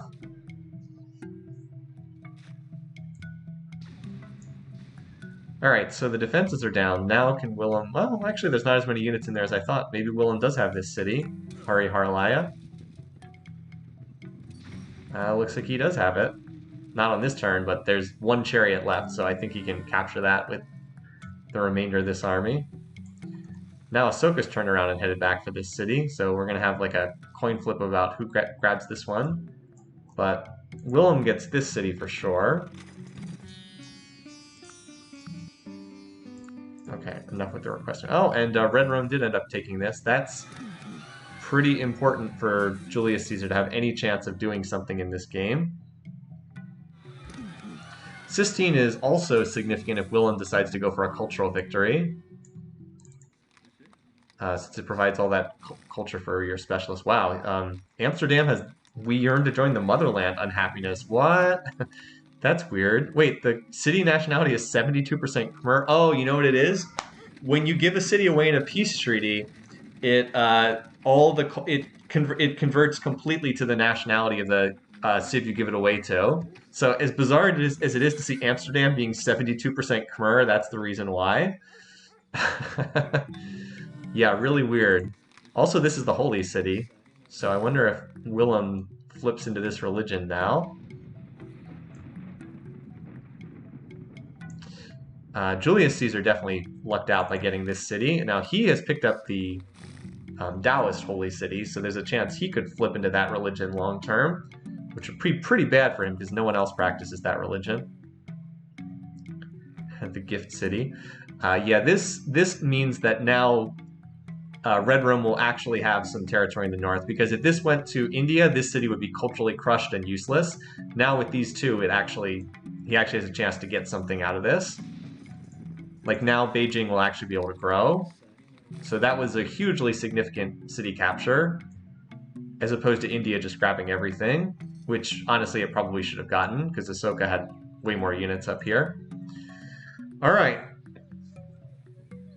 Yes, the city gift was really stupid, but Willem, if he continues rolling over Suryavarman cities, he's going to be pretty strong after this. Like, Willem's going to have a legit shot to win this game, because he has, well, I guess I can't see what the culture overlay on. He has 1, 2, 3, 4, 5, 6, 7. That's 8 cities. I mean, if he gets like 4 or 5 more cities and gets up to a dozen, I mean, he'll be a match for Augustus and Ahsoka. Willem also just got guilds. I mean, it's kind of amazing considering that he was, like, he lost his capital. He was down to just 4 cities at one point, but he's really bounced back. And he's been winning this duel with Suryavarman.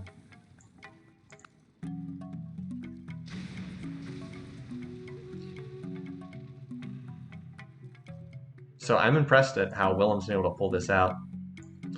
Ahsoka will go into free religion. Yes, he will go into free religion. Isn't that his favorite civic?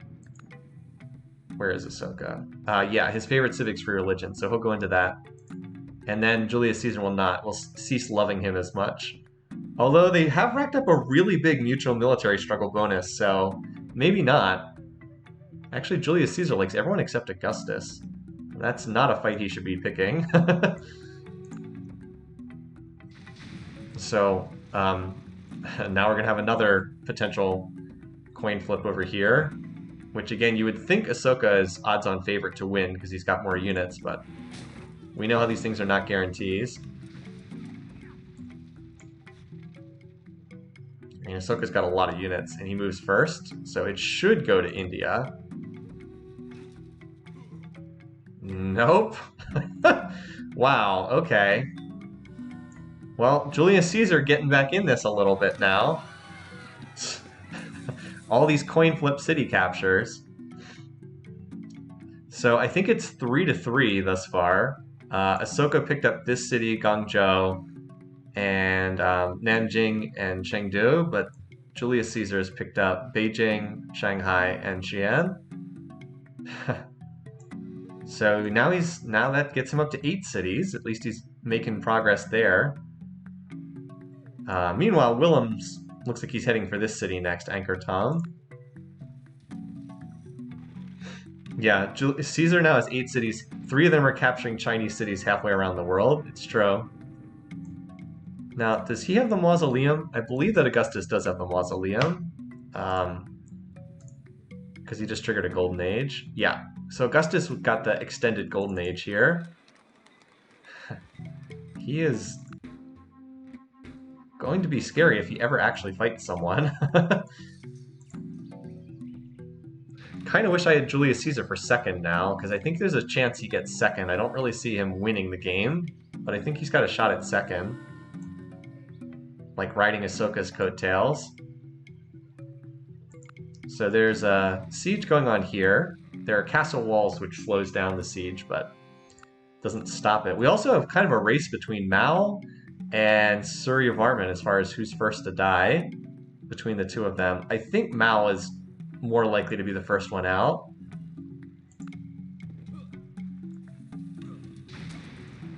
Because he has fewer cities left. And now we've got a split as well. So Ahsoka's stack went after this city, and Caesar's stack went after this city, Hangzhou. Neither one is especially well defended.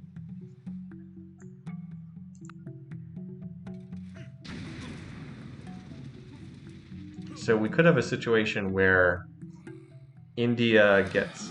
Oh wow, okay, the Dutch attacked that turn. I thought they would needed a few more turns to get the defenses down. Yeah, Willem's going to have the whole western side of the map. Willem's going to be really strong at the end of this war. A really, really well-timed war. He took advantage of Suryavarman foolishly jumping into the war against Mao, which did absolutely nothing for Suri. to come back, and now he's taking all this territory. And I mean, you do not want a financial leader to have this many cities. That's pretty scary. There's one Roman knight. Now, surely this one Roman knight cannot snipe this city.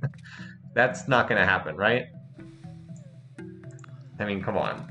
Okay. Didn't really think it would happen, but would have been dramatic. So Ahsoka will likely go up there next. Is this city on a hill? The city is on a hill, and it's got a double city garrison, 3 longbows. I think knights will be strong enough to punch through that just by weight of numbers, but the longbows will not give their lives away easily. They probably killed a fair number of units in the process. Alright, so just 2 cities left for Mao. I do think he is going to be first to die. Yeah, he threw away a ton of units off trying to attack a Mao city. So yeah, it's 4 for 4. It looks like the final count's going to be 5 cities to 5 cities. So a true partition between India and Rome, of China, or Red Rome, or Western Rome. Yeah, but who's going to get the kill credit? Probably Julius Caesar, because I think Ahsoka takes this city first.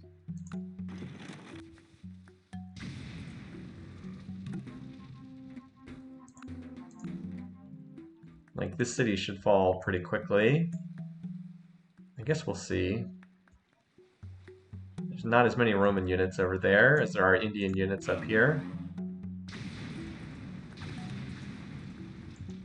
And of course, Suryavarman is getting grinded down by the Dutch too. That's a slower war, but it's arguably a more consequential war because Willem is going to have a very contiguous, easy-to-defend empire as opposed to Julius Caesar has got these bizarre cities that are hard to fit together. Although I guess if this city here, Nagara Jayasri, I don't know how to pronounce that, if this city disappears and all that culture vanishes, suddenly Red Rome will have a fairly contiguous borders up here in the north.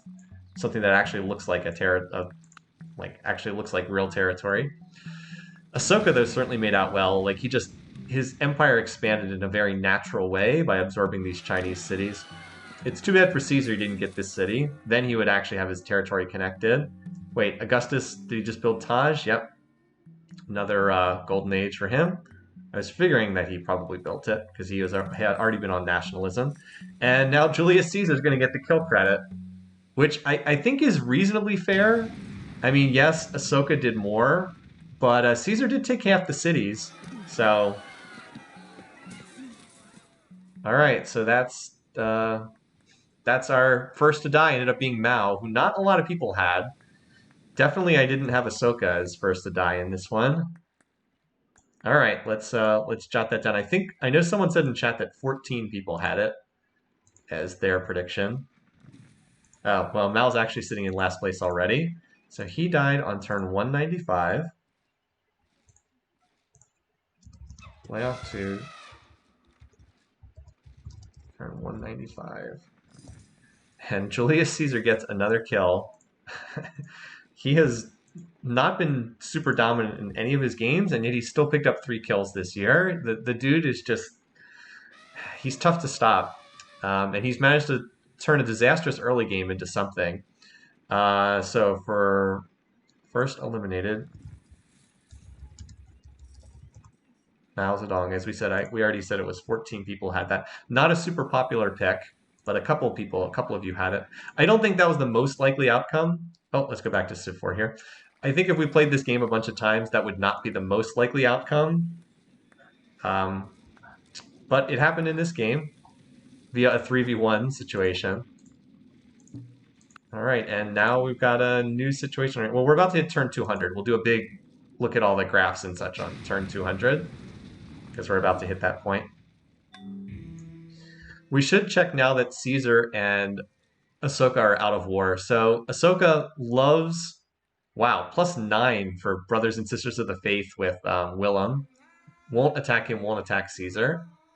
Could attack Suryavarman, and can only attack Suryavarman because he doesn't declare it pleased, so he will not attack Augustus. Okay.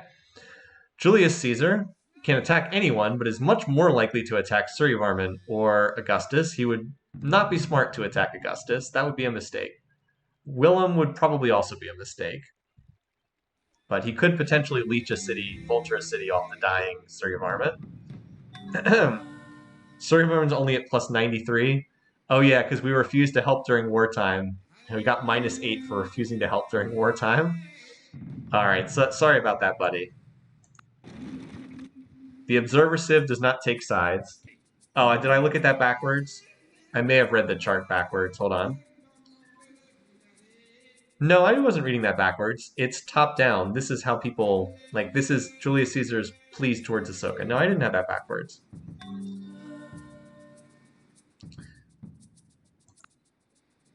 Julius Caesar was at the going for the bottom of the tech tree. He chose to pursue chemistry. So that's the capital falling there for Suryavarman with its 4 great general specialists. Temple of Artemis and Stonehenge is in there. Stonehenge, I'm pretty sure, has been obsoleted by now. Not very useful for a creative civ anyway.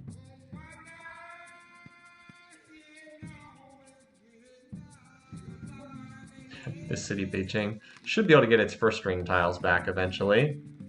Well, maybe not. India does have a lot of culture. Never mind, Bombay's culture is pushing on this, so probably not. Oh well. Can be a half city.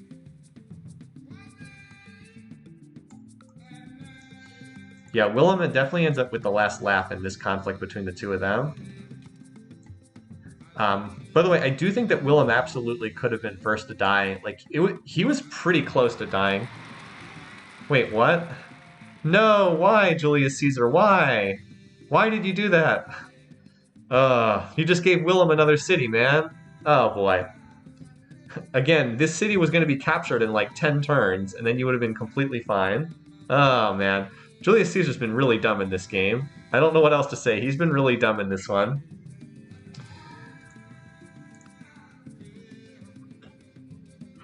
So, turn 200. I believe Ahsoka also just picked up liberalism this turn. Or no, he'll get it next turn. Oh, what the? What is this? He liberated the city and declared war on the next turn. What the heck is this? It's actually smart because now he's got a chance to grab more territory. This city for sure. I mean, there's like nothing in that city, but it's just like such a WTF. Like, what is this? What are you doing? Why would you liberate the city and then immediately declare war on the next turn? Whatever. But yeah, I mean, this is just free territory for Julius Caesar. The question will be, how much does he get? I think he'll get this city. If he can get another city, though, that would obviously be pretty nice for him. All right, let's look at some of our bar graphs.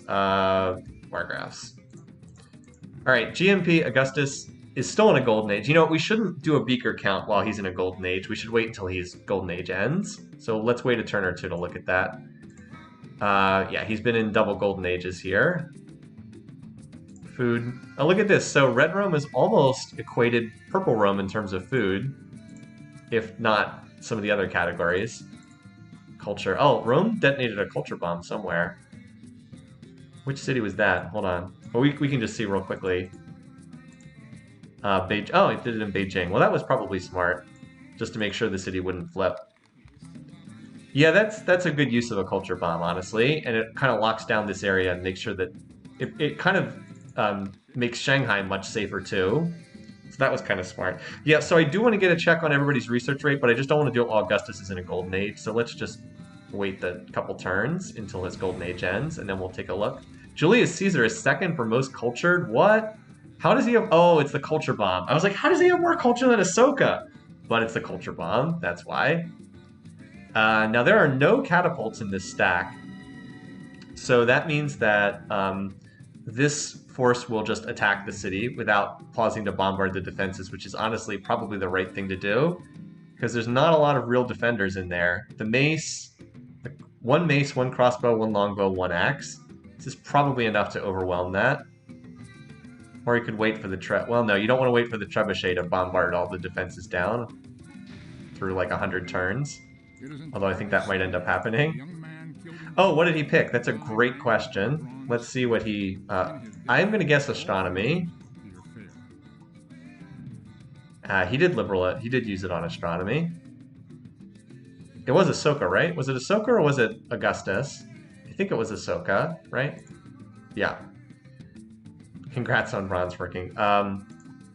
Since we finished researching bronze working, we'll go ahead and hop into the classical era. All right, so Augustus did finish Golden Age. Okay, let's look at everybody's research rate then. So Suryavarman is dying, 61. Ahsoka, 400 beakers per turn. Willem, 331. Interesting that Willem's not higher. I guess it's partly because he's in war-making mode right now. Julius Caesar, 264. Yeah, he's going to need to improve that. Augustus, 633. Uh-oh. Seems like he's the clear tech leader right now because he's never been at war at all. Okay. And where are they on the tech tree? Let's see. So Suryavarman is at the end of the medieval era. He's about to research guilds, but he's clearly on his way out. Ahsoka's finished the whole medieval era. He has liberalism, picked up astronomy, is on the democracy path right now. As expected, he's skipping gunpowder and rifling for the time being. Willem is not doing as well as I thought. He still is at the tail end of the medieval era, early Renaissance. He did go education. Looks like he's about to get the free great merchant at economics, but he's not running away with it just yet. I guess that's because he was in a weaker position. Caesar is obviously further behind, although he's gone way down the bottom of the tech tree. Interesting that he's hit the bottom part of the tech tree this hard. Gunpowder, chemistry, steel. He'll have to backtrack for a lot of stuff, but cannons are not, cannons would be helpful.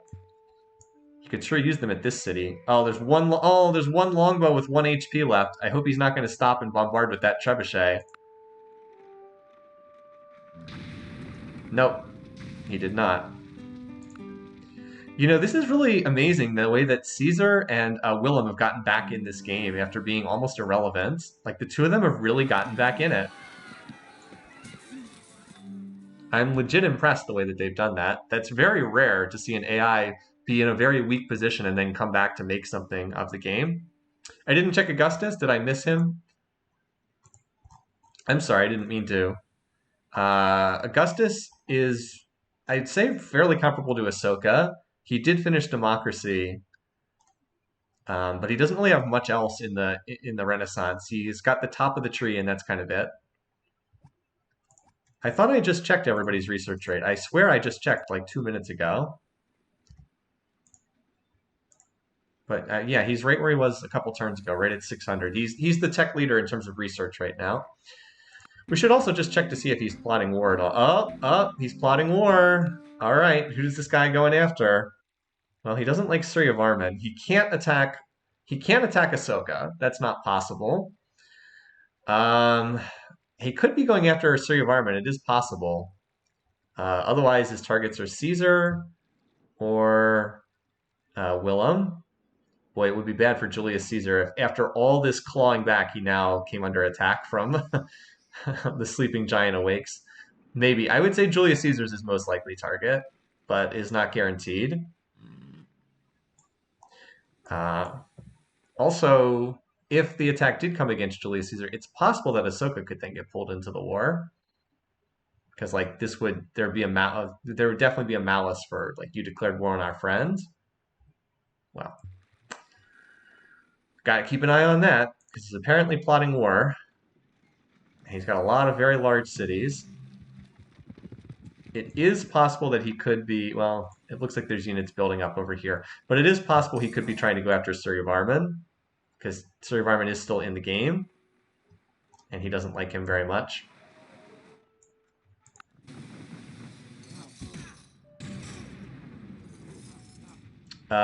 In order for Julius Caesar to have any chance, he would need to be out of the war with Suryavarman in order for that to, because otherwise he'll be getting pulled in two different directions, which is never good for the AI. But it's true, he could potentially have cannons and grenadiers. Now, you'd have to research military science for grenadiers, but it is possible he might have better units.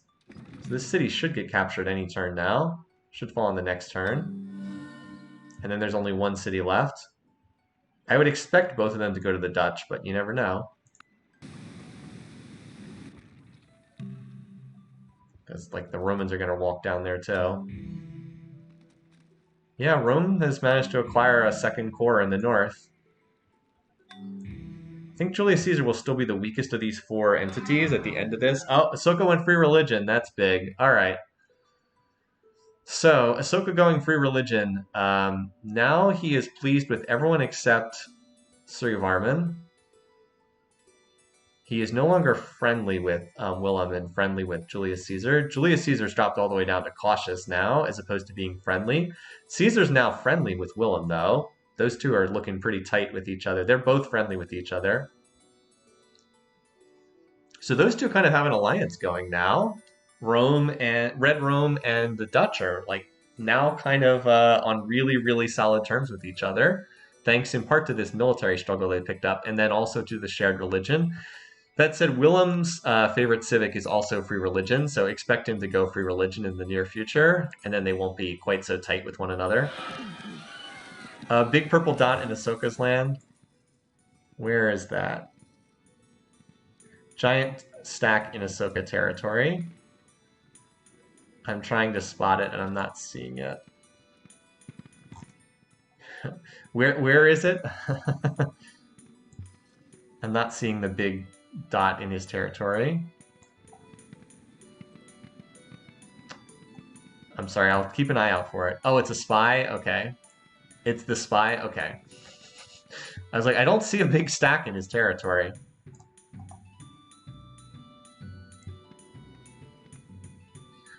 Yeah, so we'll just watch the remnant of this war. See who can get the kill shot here. The elimination credit. It should go to Willem. Willem certainly would deserve it. But Julius Caesar might have the inside track here. Seems like he's one turn faster. Whether that will matter or not, I don't know. Also to remember that spies do cause a lot of drops in relations as the game goes on. Yeah, I'm looking to see if there's like a spot where Augustus is building a big stack, but I don't see it. He may have dropped out of plotting. No, he's still officially plotting. It's just he's building like security bureaus and the Statue of Liberty. So I was like, I don't really see that. I don't really see him like cranking out units, which is what they typically do when they're plotting war.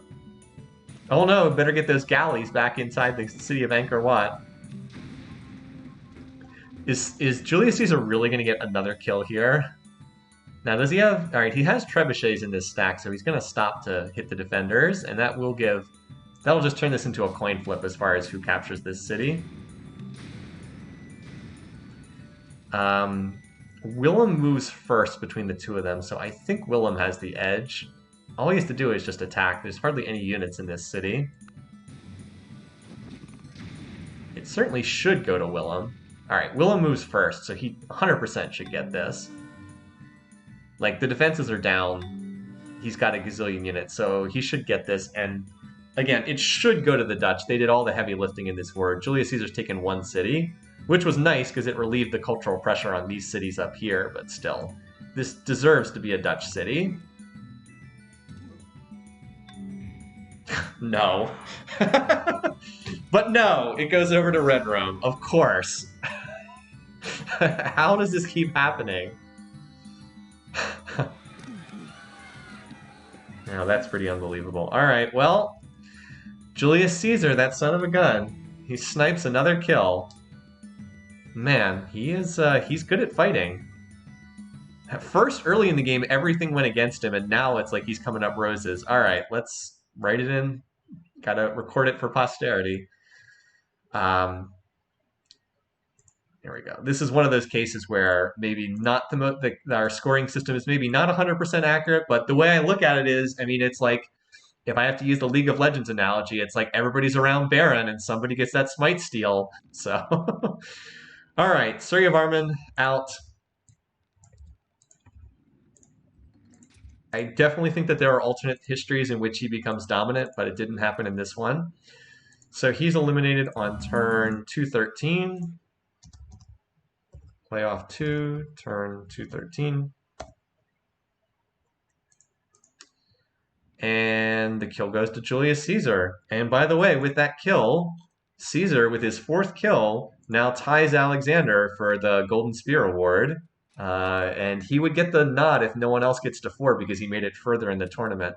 So he's tied the leader for most kills in this season. And he's still alive. Got a chance to get some more. All right. The game continues to get more and more interesting. More like someone throwing at the Baron. Okay, fair enough. More like someone throwing. Alrighty.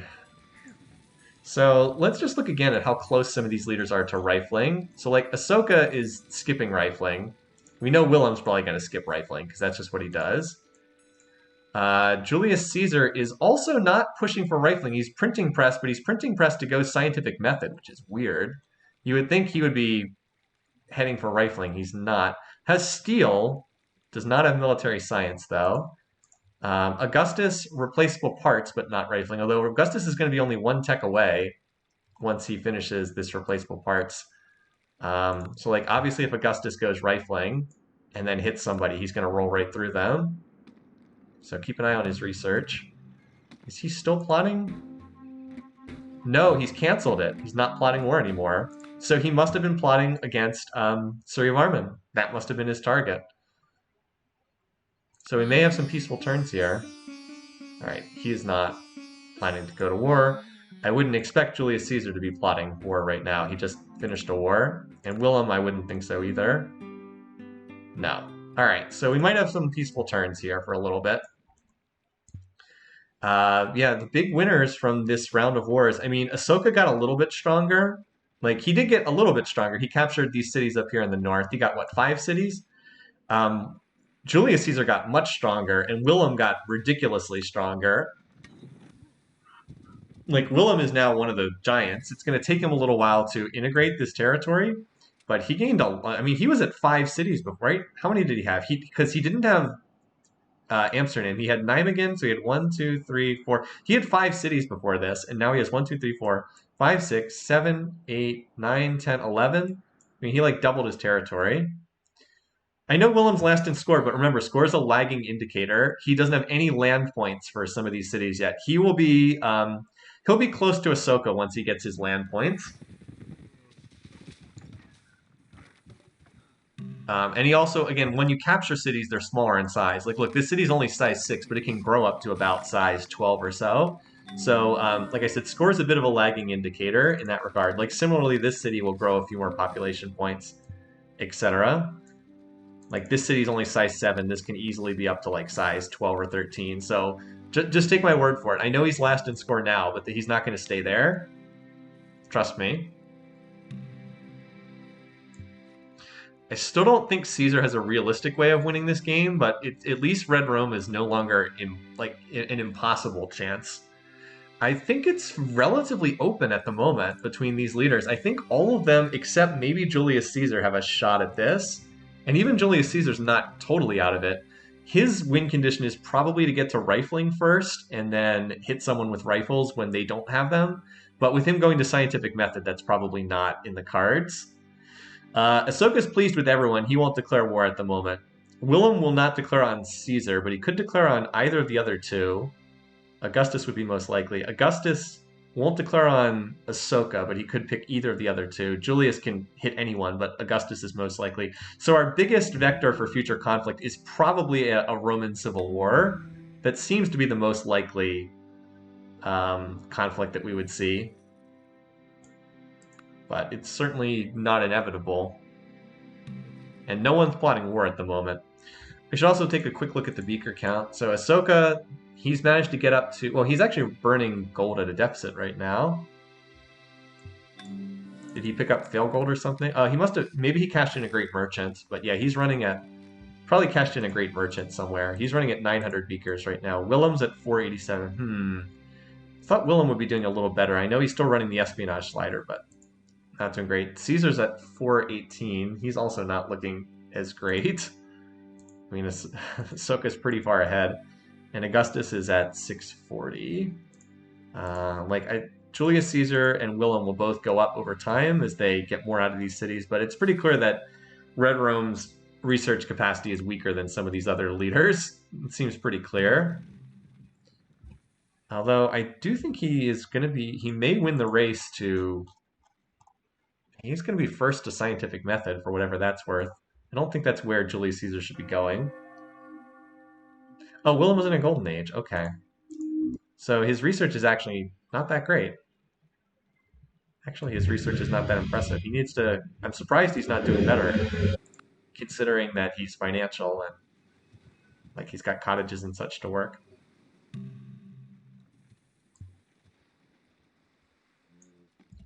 Well, just got to wait for the next big war to break out. See who can put themselves in position to take advantage of that. Caesar at least does get to use ironworks thanks to him. Wait, what civics is he running here? Let's see. Hereditary rule, bureaucracy. Oh, he is running caste system. I was like, what? I was like, yeah, he is in caste system. Okay. Maybe he's pushing for an early communism and he wants to get in state property. It would actually help him a lot if that's what he's trying to do. Losing your capital for 40 turns will do that. Yeah. He is not, Julius Caesar is not plotting war right now.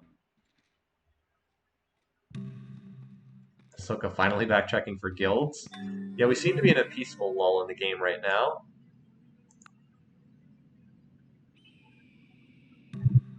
No, Augustus going for rifling. He will be the first one to have rifles. And Willem just went free religion, so that shakes up the diplomacy a little bit. So he's no longer friendly with Julius Caesar. He is still pleased, but Willem can plot it pleased. And Julius Caesar is still pleased with him. So it lowered their relationship by quite a bit. It improved Willem's relationship quite a bit with Ahsoka because they both have free religion as their favorite civic. See, they both love this. Although Julius Caesar will get a big bonus from representation once he gets into that. Or, yeah, once he gets out of hereditary rule and gets into that. So he would pick up a big bonus with Augustus because they both like representation. That could be enough to pull them up to pleased.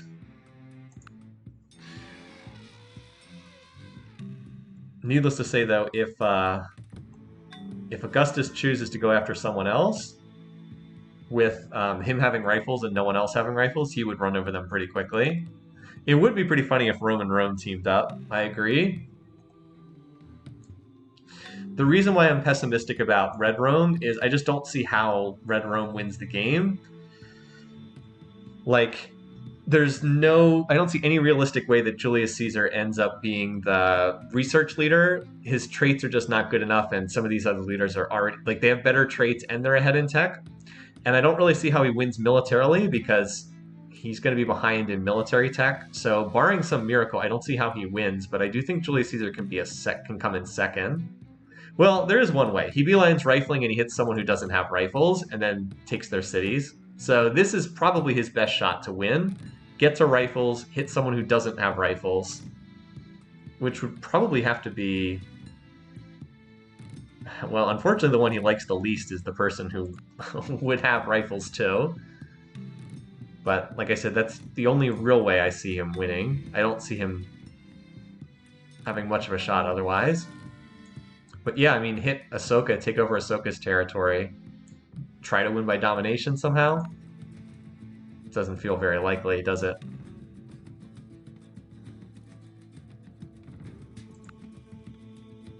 So yeah, we're just next turning at the moment. And now Ahsoka looks like he's going for rifles too. So like that's the problem. Ahsoka did not beeline rifles. He actually researched everything other than rifles. But like, he's going to get there eventually. So like by the time Caesar gets to rifles, Ahsoka already has everything else. Like you can see Julius Caesar's like 8 techs behind. So even though Ahsoka didn't prioritize it, he's still going to have rifles first. Or at least rifles in time to defend, if he were to get attacked. So that's why I don't see much success for Julius Caesar. Also converting to Taoism, maybe not the best move here. I guess it didn't end up hurting him because everyone else seems to be in free religion. It didn't end up hurting him because everyone's in free religion, but doesn't matter if everyone else is in free religion. Oh yeah, Willem. Willem is the one who has not researched. Wait, where's this? Oh, hey, there was a... Wait, how did I accidentally turned off the scores somehow? How did I do that? Oh, there we go. Okay. Just clicked on the name. So, Ahsoka picks up this Barb City down here in the corner. Okay.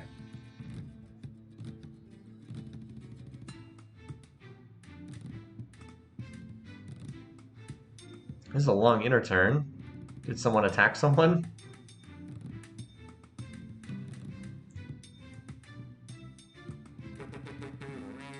Oh! What? Where is that taking place? Whoa! Whoa! Oh, didn't see that coming. What? What is this? All right, let's think about how this could play out. Willem charging across the country to the other side of the world to go attack Augustus. What? Oh, here's where the attack is coming in. Right here. Timing is not good, because Augustus literally just finished rifling tech. Also, there's 38 units in this stack. 33 units in this stack, but the one with rifles is more likely to succeed. Wow, okay.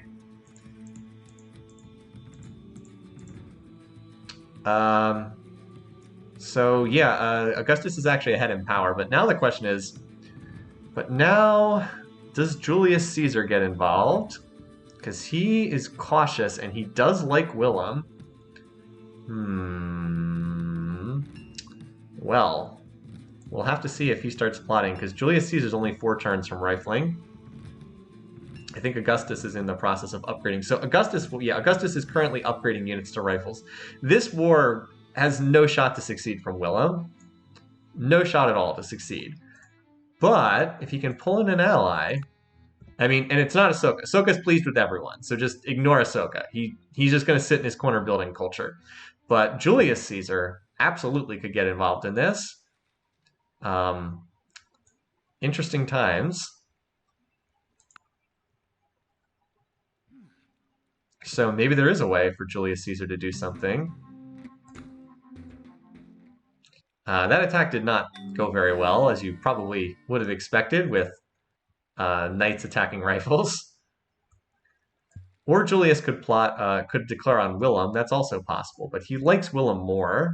That's not to say he couldn't attack. He can attack anyone. Is he plotting for war? He sure is. Who's he going after, though? Who's the target? I hope for his sake it's not Ahsoka. It's most likely to be Augustus. Most likely, although that does not mean it's guaranteed. Now remember, Julius Caesar does have cannons, so his siege is a lot better than anyone else's siege. Here's his stack right here. 65 units in there. Well, he just needs to get some of them upgraded to rifles.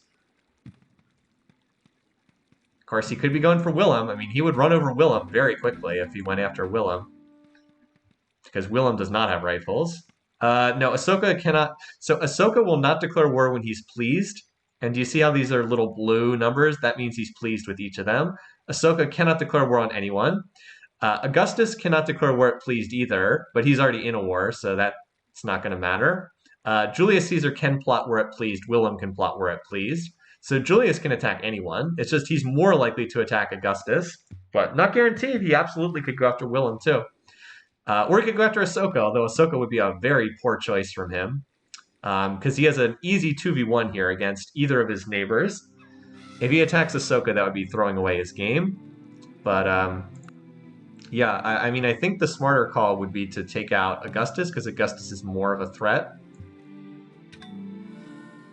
And then try to hunt down Ahsoka afterwards. Open borders? Good question. So Augustus has open borders with... Everyone has open borders except the 2 that are actually at war. So it's open borders all around except for the active war. Needless to say, the Dutch stacks over in Roman territory are dying pretty terribly. They are pillaging tiles, but that's about all they're doing. So I'm just continuing to watch this Julius Caesar stack here. Now, Caesar did just finish rifling tech, so expect him to start upgrading units to rifles right now. Like, we'll know when that stack moves. That's probably going to be the trigger for who he's going after. Oh, there's actually Augustus units in There's purple Rome units moving into red Rome territory. And Willem, remember how Willem famously doesn't research rifling? Well, he has not researched rifling yet, and that is a problem where everyone else has rifles. Does Julius Caesar have cavalry? Not yet. He is heading for, hopefully he's heading for military tradition. Does Augustus have cavalry? It's a good question. Nope, he's still building knights, so he apparently can't build them either. Domination land percentage. All right, so Augustus has 25% land. I think Augustus is the land leader because he's all that tundra territory. Ahsoka has 23%. Julius Caesar is also at, wow, they have like exactly the same amount of land. Yeah, they have exactly the same amount of land.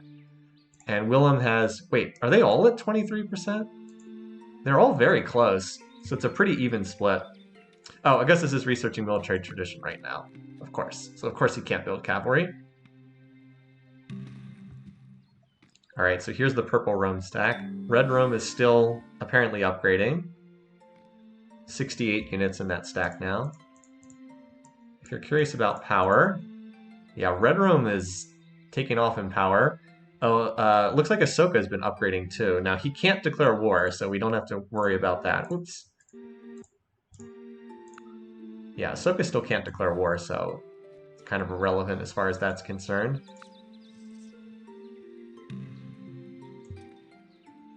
What is Julius Caesar gonna do? Just kind of waiting for him to make his move against one of these two. He's continued to upgrade units. 68 units. His research is too bad. He needs to conquer more territory to have a shot in this game. Willem continues to try to... He keeps running units through Ahsoka's territory, but knights are not going to do much at this stage of the game. Like, we're just waiting. Come on, Julius Caesar, do something. You're still plotting war, aren't you? Yep, still plotting war. Maybe he's trying to get to cavalry first. Could be. Or he's just upgrading all of his enormous junk old units to rifles. Got to get those City Raider 3 rifles. So he has 70 units now on this tile. And he randomly has other units over here.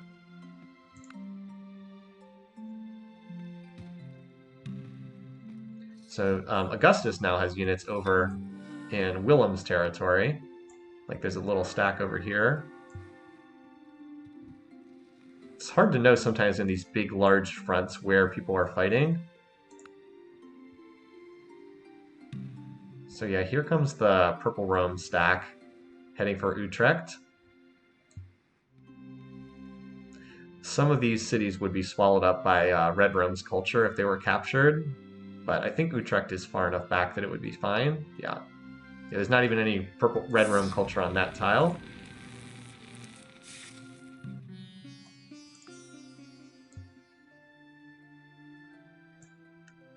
This stack still has not moved yet, has it? Nope, still 70 units there. Well, Julius Caesar, you better move sooner. You're going to miss your window to do something. Yeah, this city has all medieval units in it. It's unlikely to fare very well against rifles.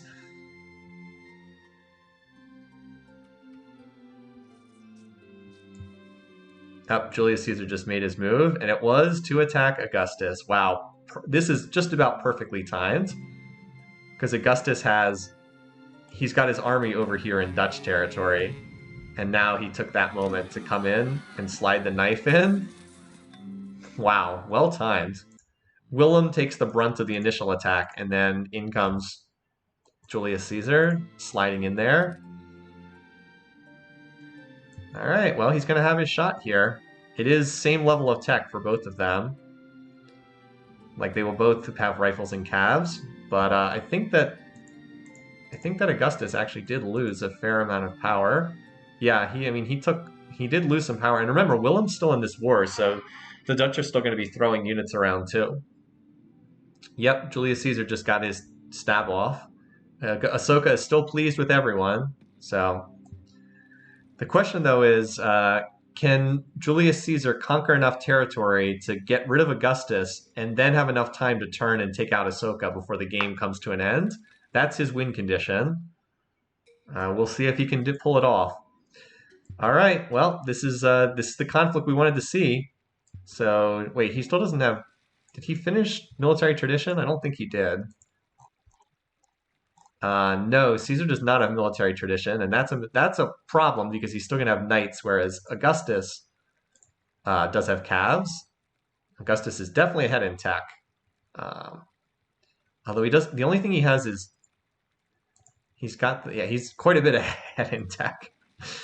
But we've got this is a 2v1 situation, so Willem will be contributing as well, and we know the AI does not do very well in 2v1s. Interesting game. This game's had so many like twists and turns in it. It's really been a fascinating game. So like Willem is this is a fairly large stack of military units, and like Willem's tying that down over here. Meanwhile, the Roman Doom stack is clearly going to hit this former Barb City next. I don't know how well this city is going to hold out from attacks from Augustus. Well, it got reinforced. Looks like it's relatively safe. Yeah, this stack I'm assuming is heading to the Barb City. How about over here? Still bombarding down the defenses at Utrecht. Utrecht will probably get captured. I just don't think that Augustus can hold it long term. Oh, never mind. That stack turned around and walked back up here. I don't know why it doesn't just walk to this tile and capture this city, which can't be defended. And then there's random Roman units running over here. Caesar will finally get the former Barb City. Well, he still doesn't have it yet. Hopefully he'll... I'm sorry if I'm too pro-Caesar. I don't think there's a lot of pro-Augustus people in the chat. I'm just... Since I have Caesar as my pick, I'm definitely leaning towards him. So a pretty serious slaughter here. A lot of units taking damage on both sides. All right, now Julius Caesar moved over here. It looks like he was hit with some collateral damage, but didn't kill anything. Ahsoka has a very real chance to win the game by culture or by space before any of this other fighting goes on. It's largely just how quickly can he find a way to win the game. This city, Utrecht, looks like it's going to fall. But again, I don't know that it can be held, because Willem presumably will try to take that city back. So I think both of these cities are going to fall. Sungnu and Utrecht. So there's one, and there's the other. But look, it pretty much cost Augustus his whole stack to take this city.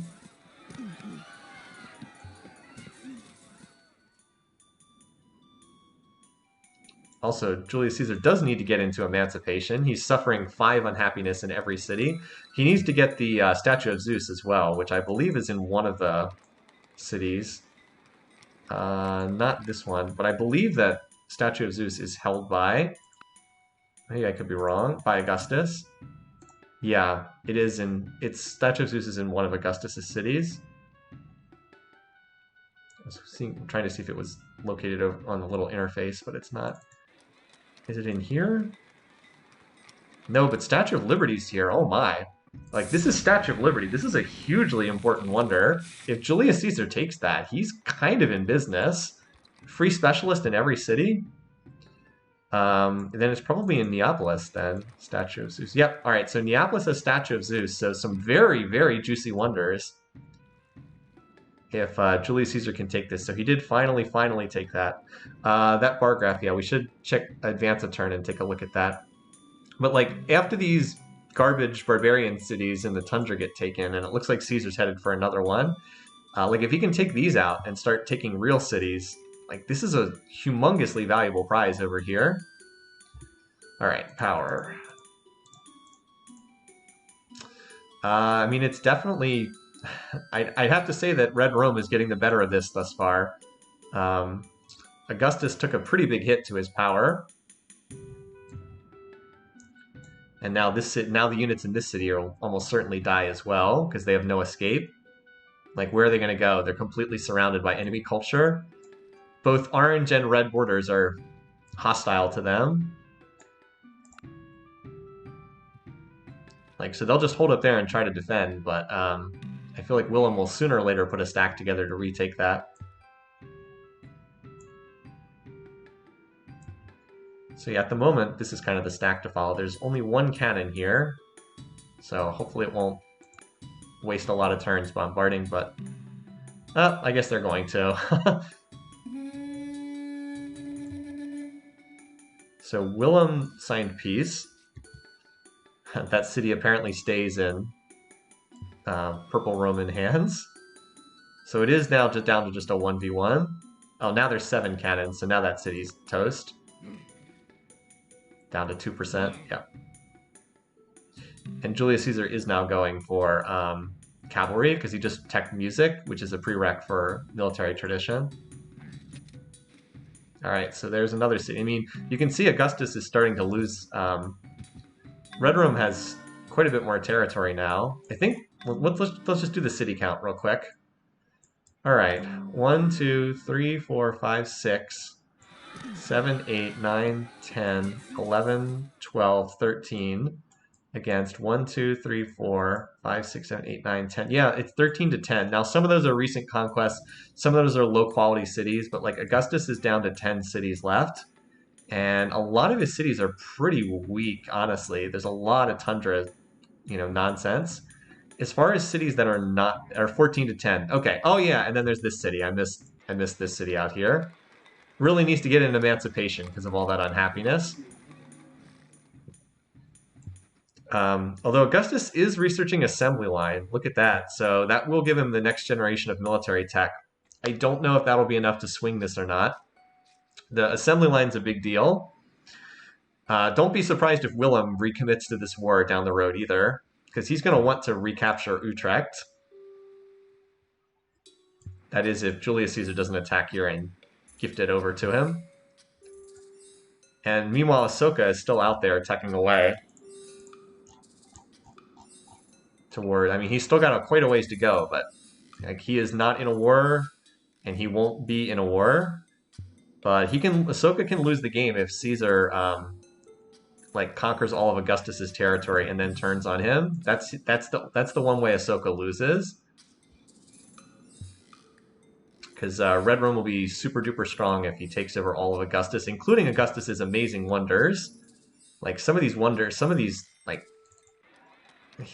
Augustus has most of the wonders in the game. Like Taj is not going to do anything at this point, but Statue of Liberty and Statue of Zeus would be really quite strong. Or Julius Caesar could turn on Willem, potentially, because that's in play as well. He could also turn on Willem and conquer Willem's territory to end the game, too. That would also get him enough for domination.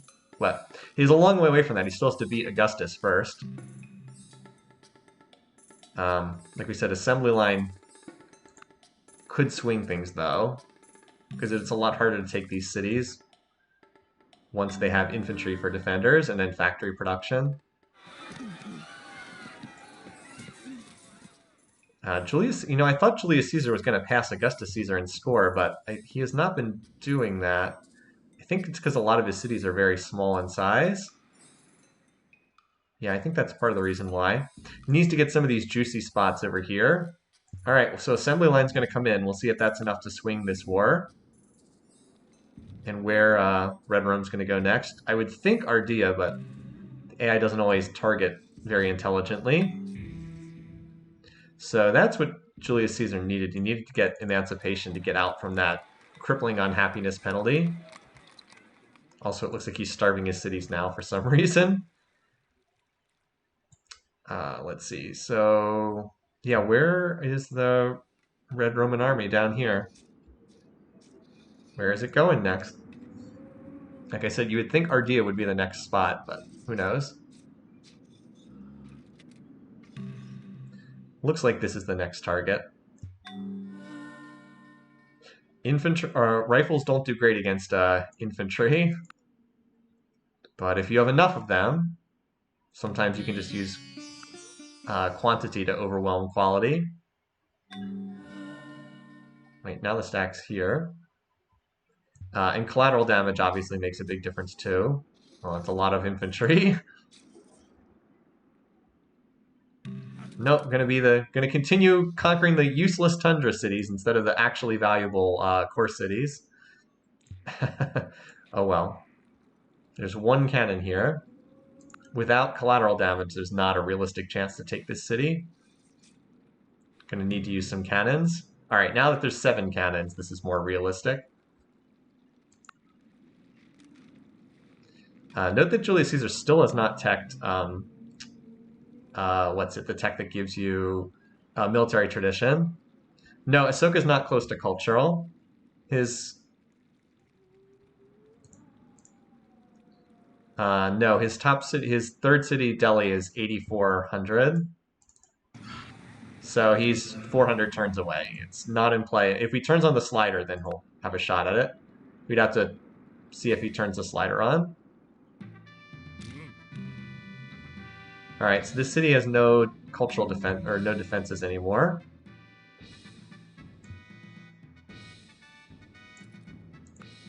I think it should get captured if the collateral damage hits, yeah. So Ahsoka is slowly losing this war. Or not Ahsoka, Augustus. Julius Caesar just passed him in score, too. Like, those fishing cities aren't super valuable or anything, but they all do contribute, and they contribute towards the domination limit, too. Now, again, you would think that this would be the city to tackle, considering how its borders are extending out in every direction. But he'll probably go for this city next. Probably. 1, 2, so there's, let's see, 1, 2, 3, 4, 5, 6, 7, 8. There's 9 cities left. In terms of like real cities as opposed to tundra ice balls, there's 1, 2, 3, 4, 5. No, 1, 2, 3, 4, 5. Maybe this city if you count Ostia. I guess this is like kind of a decent city. Willem settling the southern tundra. Yeah, he snuck another city down here, didn't he? Or maybe I think he already had that one, but yeah, I think he already had that one, but he has been getting some cities down there.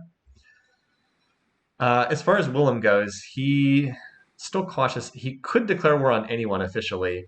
Ahsoka still can't declare on anyone. Nope, we have nothing to gain. We're afraid of their military might. So it sounds like Julius Caesar's got the most power. No, he actually doesn't. Ahsoka does now. And look at the gap here. This is from this nadir down here. It certainly is closed between these two. Julius Caesar's going to need to get he needs to get assembly line going because it's tough to fight at a tech disadvantage. He is researching steam power. Also, really should have picked up military tradition. Where is Augustus right now? Yeah, Augustus is quite a ways ahead in tech. He's a good 5 or 6 techs ahead. And Ahsoka is like finishing up the industrial era, heading into the modern era. But for the time being, it's still Red Room that's losing cities. But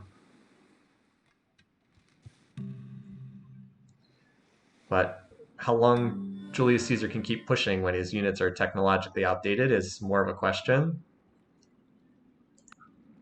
Kind of could use Willem's help in this war, that's for sure. It got a lot harder when it turned into just a 1v1 instead of a 2v1. Also got a lot harder when Augustus finished teching to factories. It does feel like Julius Caesar's running a bit out of steam from all the fighting down in the tundra. Still, he's got a lot of cannons, and as we know, collateral damage can do a lot of work. I think that not teching military tradition is a pretty huge failing from him too.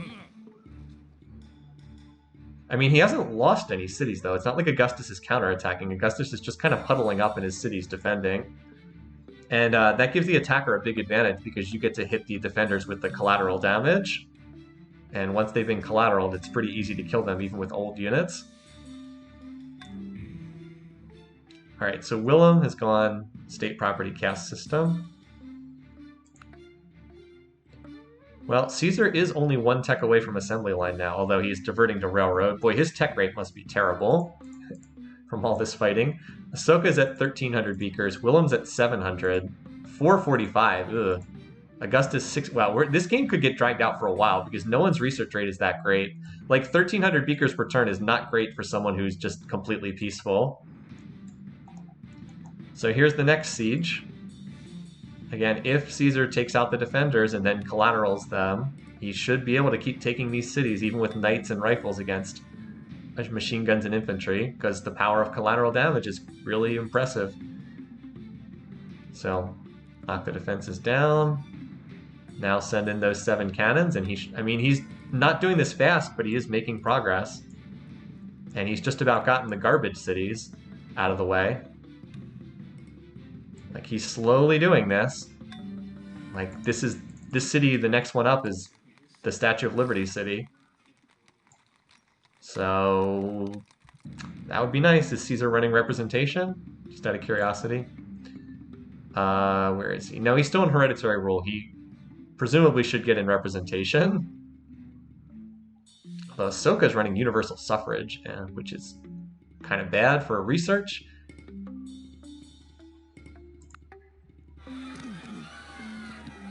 So he's slowly doing this. Like, how much territory does he have right now? He has 27% land area. That's a long way away, but like, if he were to take out the rest of Augustus, he would pick up another 20. I mean, he'd be at close to 50% if he took out Augustus.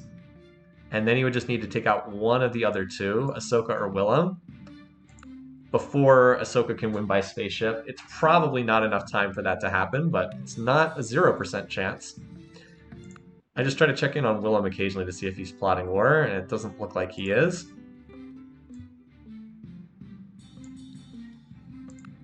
I mean, and the conquest should get easier as it goes along, too, because, you know, Julius Caesar gets more cities, Augustus Caesar has fewer cities to work with. I'm just really impressed with the way Julius Caesar bounced back. Like, he was so... oh, how many of Augustus units are trapped? Good question. Oh, yeah, there's still these units over here. It looks like it's about a dozen, roughly, that are still stuck here. Wait, did they somehow get open borders with Willem?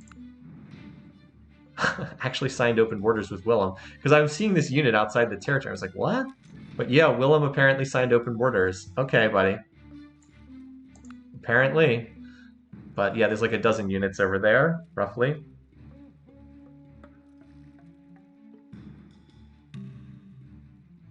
So this looks like the main stack. It looks like it's just continuing onwards. As I said, Ahsoka puts the game on a timer, though, because he will eventually just launch the spaceship. He's not doing it fast, but he is heading in that direction, although he's wasting time on advanced flight, which is a non-mandatory tech. I mean, this city's got a decent number of units in it, but again, I don't think it's going to be anything different if Julius Caesar just does what he keeps doing, which is take out the cultural defenses, hit the whole city with cannons, and then capture it. Augustus should use those artillery pieces. They're useless on defense. You got to use them offensively. Like, he would just shred this stack if he attacked with those artillery. I don't know if he will or not. Let's see.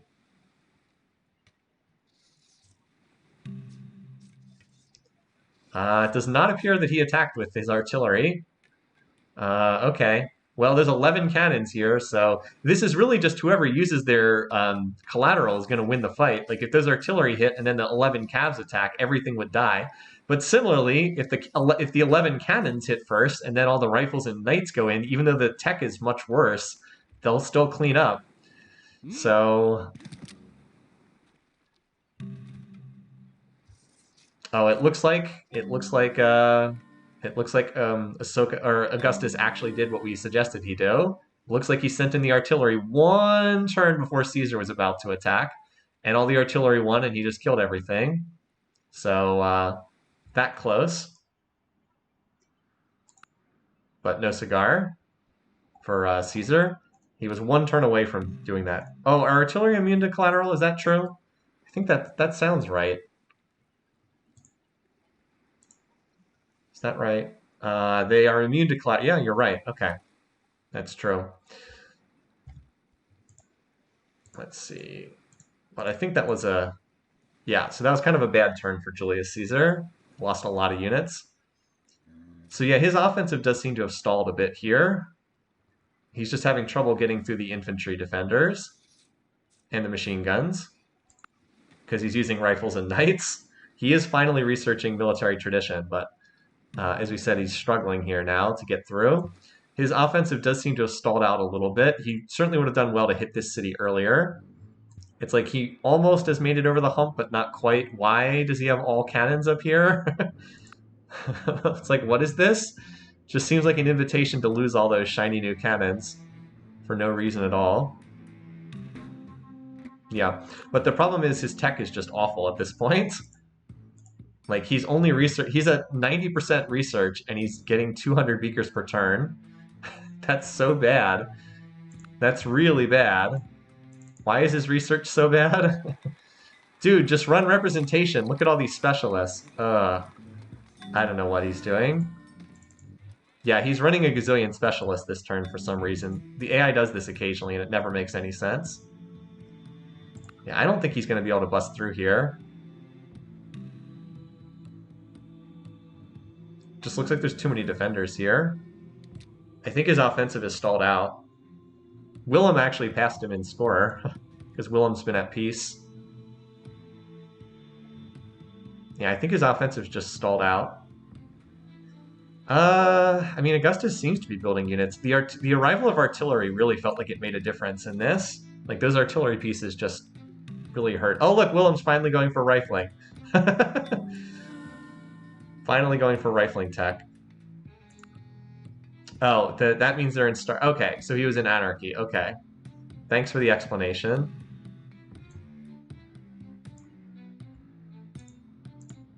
Alright, that looks better, but still, 300 beakers per turn is pretty sad. Like, Ahsoka's at 1,400, Willem's at 1,000, Augustus is at 500, so Augustus has also been wrecked pretty hard by this.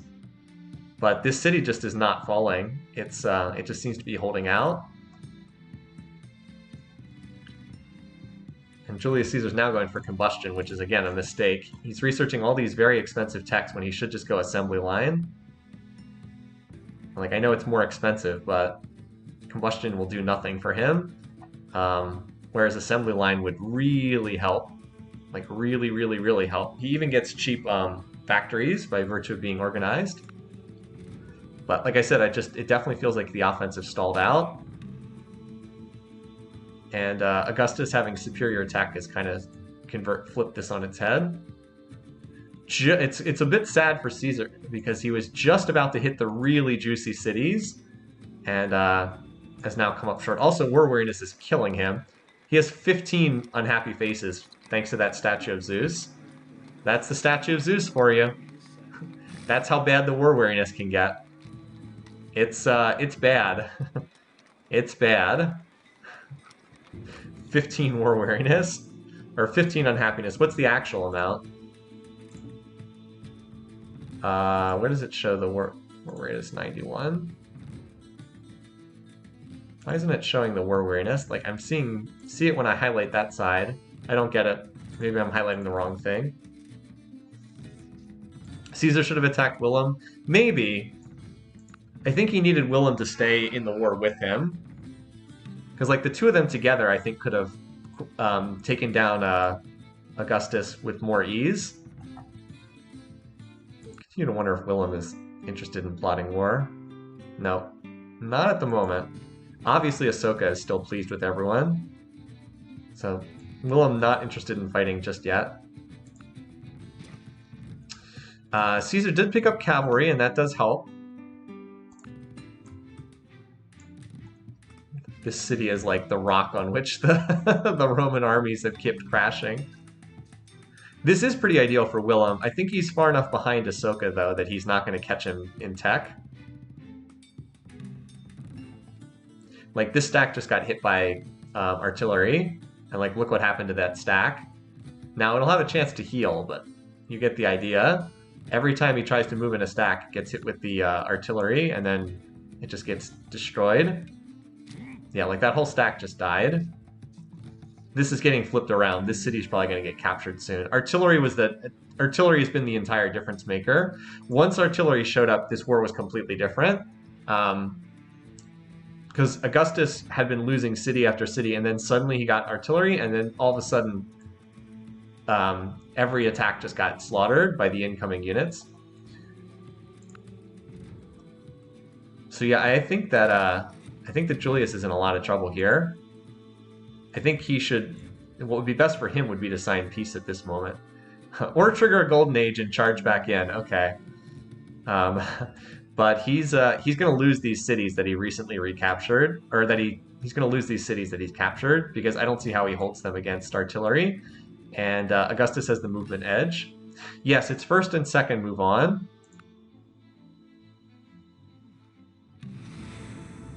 The Julius Caesar offensive just almost, I feel like he was really close to getting over the hump, but just came up a little bit short. Like if he had taken maybe 2 more cities, I think he would have had enough to push on through. Or if he had researched infantry sooner, I think he might have been able to get it done too. But I think he just has stalled out too much here. Like at this point, even if he does push on and eliminate Ahsoka, even if he does push on and eliminate Augustus, I think it's too late. I don't think he can make it into the. Maybe he can get in the top 2, but there's no chance. I don't see any chance of winning. He's just too far behind in tech at this point. And now he's got to struggle just to catch up to Willem on the scoreboard.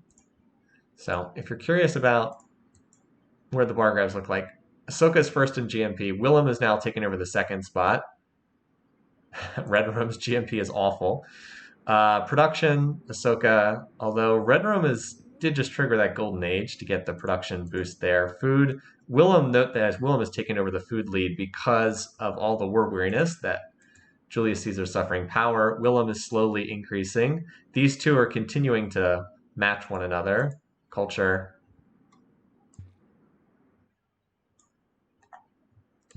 Willem opened borders. Yeah, they opened borders a while ago.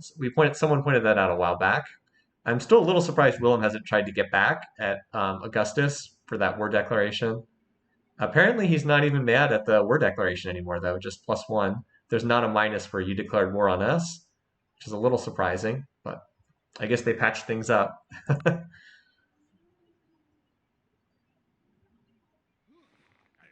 So I feel like this game kind of teased us, but then, like, the tease kind of came to an end.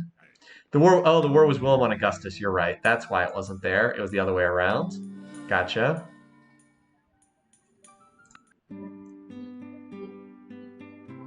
Yeah, so he's still not plotting war. Just seems content to sit back.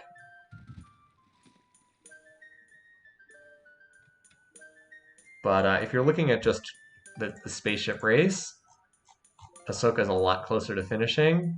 Like Ahsoka has these many techs yet to go. Willem has these many. Yeah, okay. I don't think anyone's catching Ahsoka in this one. Although Julius Caesar has managed to wreck Augustus's game pretty nicely here. No, Julius, why have you researched everything except assembly line? That's the tech that would actually help you.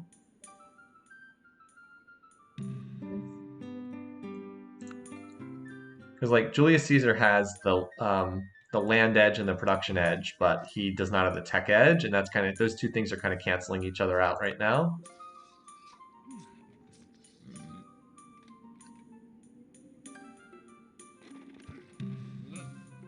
Yeah, this city looks like it's about to get recaptured. Again, I'm not surprised. Now I'm researching astronomy of all things. Like the waves crested against this city, and then that was like the high point. And they came, you know, if Red Room had gotten its attack off, because if you remember, there were 2 big stacks of collateral. There was like 10 artillery and 10 cannons, and just the artillery attack. If the cannons had attacked first, and then this city gets captured, I don't know if I honestly don't know if Augustus is able to recover from that point, because then he's down to so few cities remaining. But it really feels like that was a turning point, that one turn where the artillery went in and attacked as opposed to the cannons going. And that could have been as little as just the order in which their turns took place.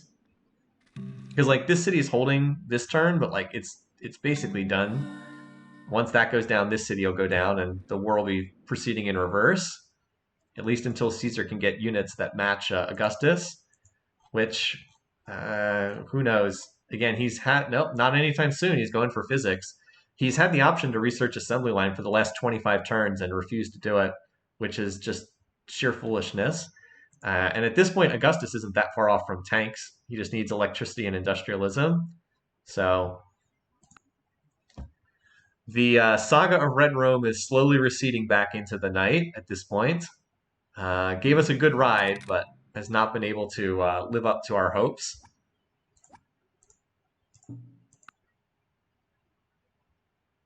Guess that was a big map reveal there. So yeah, Tarentum recaptured. This city will be next. As I said, it's just really hard to fight long term when someone has infantry against rifles and artillery against cannons. It's a tough haul. Yeah, that's another question. Is we'd have to think about like who comes in second? Does someone manage to catch up to Willem here? It's a good question. Because I know some of us were thinking that it looked for a while there like Julius Caesar would be second, that he would overrun Augustus and he'd be able to move on in second place. But that does not seem likely to happen now. Remember, Willem can still declare war. He could hit either Julius Caesar or Augustus. They're both fair targets for him. He continues not to plot war, though. It's like, nope, I'm just going to do my thing here. I'm just going to sit back and research. Oh, apparently this city was captured by Red Rome at some point. Those were units that probably could have been better used elsewhere. Willem to suicidally attack Ahsoka. I mean, that he legally could do so. So far, Ahsoka still can't declare on anyone. Although he's getting closer with Augustus because he's only +2. The problem is these two have identical peace weight, so even like +1 is probably enough to keep them at pleased.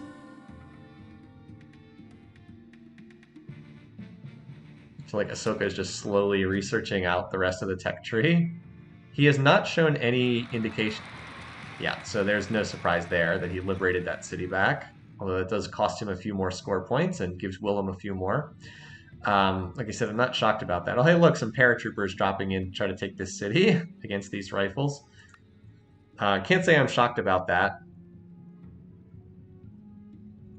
Now, you would think that if Augustus wanted this city back here in the tundra, he'd just walk a stack up instead of paradropping units in.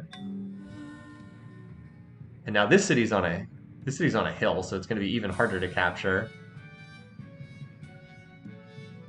Julius Caesar still researching physics, not assembly line.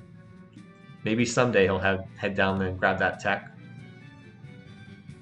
Yeah, this city is not falling anytime soon. It's way too well defended.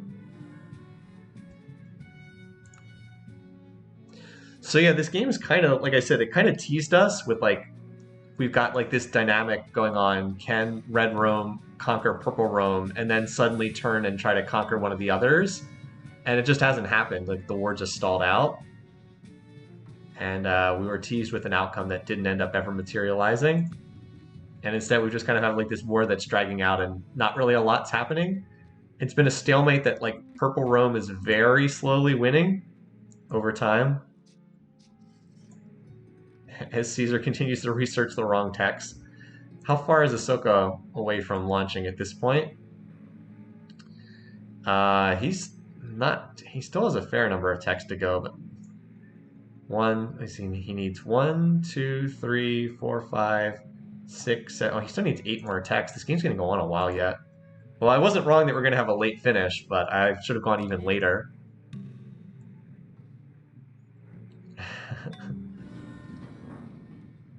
Yeah, again, this Caesar will hopefully, if he ever gets around to researching infantry, he might be able to break this because then he'd be able to stack up factories in every city.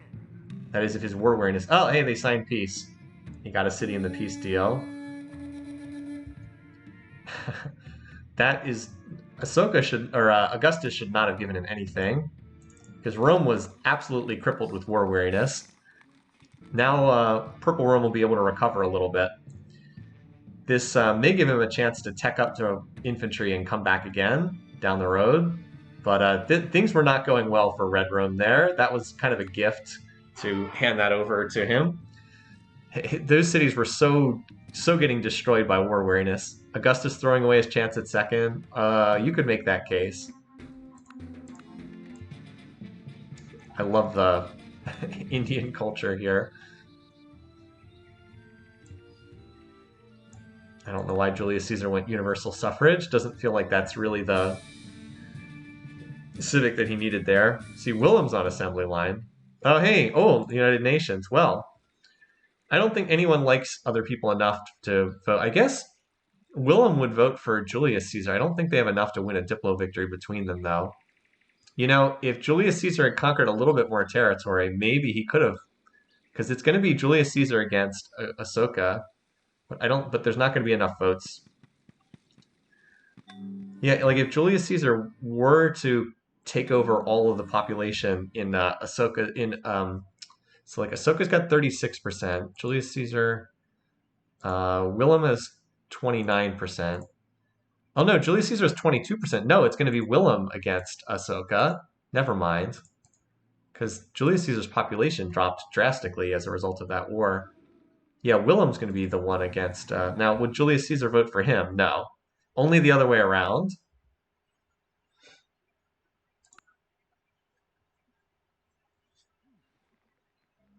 Yeah, so Willem, it's going to be Willem against Ahsoka in this. And Willem won the vote. So Julius Caesar did vote for him. Now, he won't vote for him to win, and there's not enough votes there to win anyway.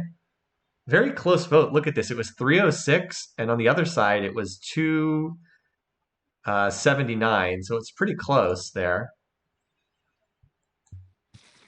Red Rome can now finally start to recover from all the fighting. But Julius Caesar seems a long shot now to get into second place and advance, because that war was pretty destructive. Also, Augustus is going to have tanks by the time the next war breaks out, because he's already on industrialism. Well, we'll see what happens here in terms of these votes. Ahsoka's been powering through the last couple spaceship techs at a pretty good rate. He did just pick up robotics. So he's invincible now. He's got mechs and no one else has anything that can challenge mechs. He still needs, what, 1, 2, 3, 4, 5, he needs 6 more spaceship techs, and then he has to build it and have the spaceship land. As far as how everybody feels about one another, Ahsoka is still just peaceful. You know, I'm kind of shocked that no one has attacked Ahsoka literally the entire game. It's kind of shocking. Willem still doesn't like Augustus very much. Julius Caesar hates Augustus. Augustus doesn't like either of the two that attacked him. So I bet we see at least one more war before this is wrapped up. How many are we at right now? 8? I'd love it if we hit exactly 10, because that was my prediction. A Julius Caesar war against Augustus and a Willem war against Augustus. Oh man, Caesar's on communism? What is going on with his research rate? It's so bad. He's only at 300 beakers? I mean, Ahsoka's at 1,700 and Willem's at 900. Augustus at 668. Augustus used diplomacy well to convert Julius. I guess he did. Never clashed at all in this game, so I guess you'd have to say that's true. Manhattan Project. Now is when Ahsoka's going to throw us all by starting to run the culture slider. No. He seems like he's going for... spaceship.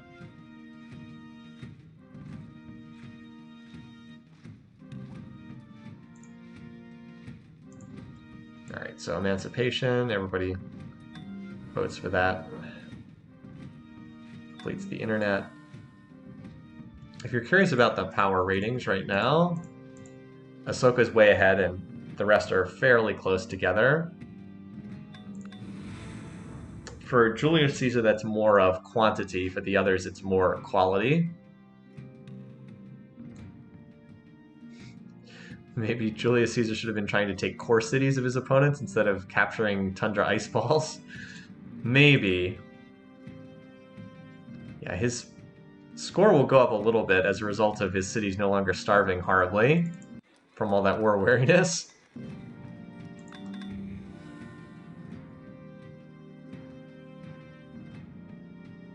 India's killing it this year. Yeah, it's true. I wish at this point I had thought about picking Willem second, but I wish I had gone down that route. Because it sure looks like he's going to be second. Let's just see if he's plotting anything. Oh, looks like he's got somebody. got enough war in his hands with somebody. Probably Augustus, because he doesn't like Augustus. It's not Julius Caesar.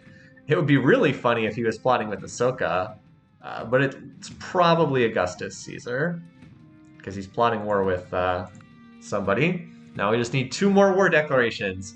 Willem goes to war, and then Julius Caesar joins in to get us to 10.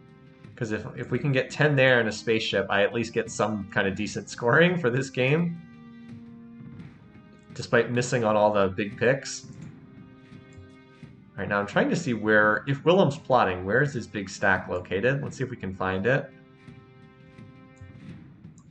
Looks like he's maybe assembling something over here. Willem's also going for tanks next. Or is Willem's worst plan? Arguably, yes. If he just sits back and does nothing, he probably takes second. But it looks like he's going to try to go after somebody. Probably Augustus. Julius Caesar's still not researching factories. He's really worked overtime not to research that tech. I still haven't really found his main stack yet. Trying to like look for orange dots on the mini-map. But it does not seem like anyone can catch up to Ahsoka. He's just literally never really fought anyone the whole game. It's actually been strikingly similar. Oh no, he did declare war once. He attacked Mao, but he was probably pulled into that war by Caesar. Very similar to his opening round game, where kind of the same thing happened. He just had one war, took like 4 or 5 cities in that one conflict, and otherwise just built the entire game.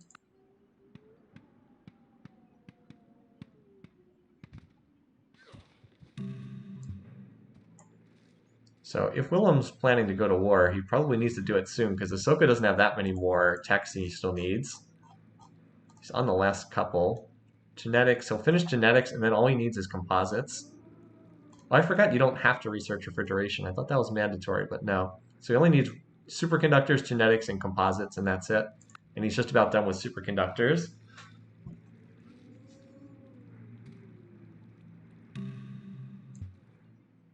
So yeah, if Willem was going to do something, he's going to have to do it soon, because there's not much time left in this game.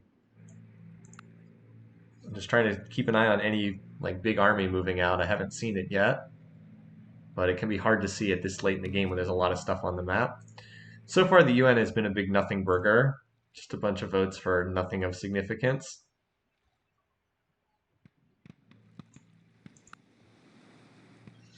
Come on, Willem. I need you to declare war and then Julius Caesar to declare war to get up to 10. So I can hit it on the nose. Yeah, nothing much so far. Oh, well, Caesar's apparently wants to head back for another round. I don't think that's going to go very well for him, but apparently he's plotting it. And so is this guy. So apparently we're getting ready for a couple more wars. I mean, I guess technically Augustus could attack either, but he's likely hitting Julius Caesar. And Julius Caesar, again, could technically attack anyone, but doesn't exactly take a genius to see who they're likely to hit. Augustus's tech is advanced to the point where he should have very little trouble rolling through Julius Caesar. He's got tanks now. Willem also has tanks now. And Red Rome's tech has not advanced much at all, because Red Rome's tech rate is awful. Julius Caesar's tech rate is almost always bad. He just needs to get a lot of territory and snowball ahead off that.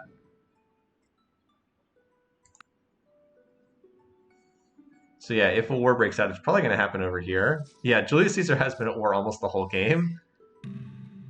He did a really impressive job of making himself relevant in the game after just an atrociously bad start. Sitting on those 5 cities forever was such a bizarre course of action. Now, did Willem cancel his war plotting? Yeah, apparently he's canceled his war plotting. Oh.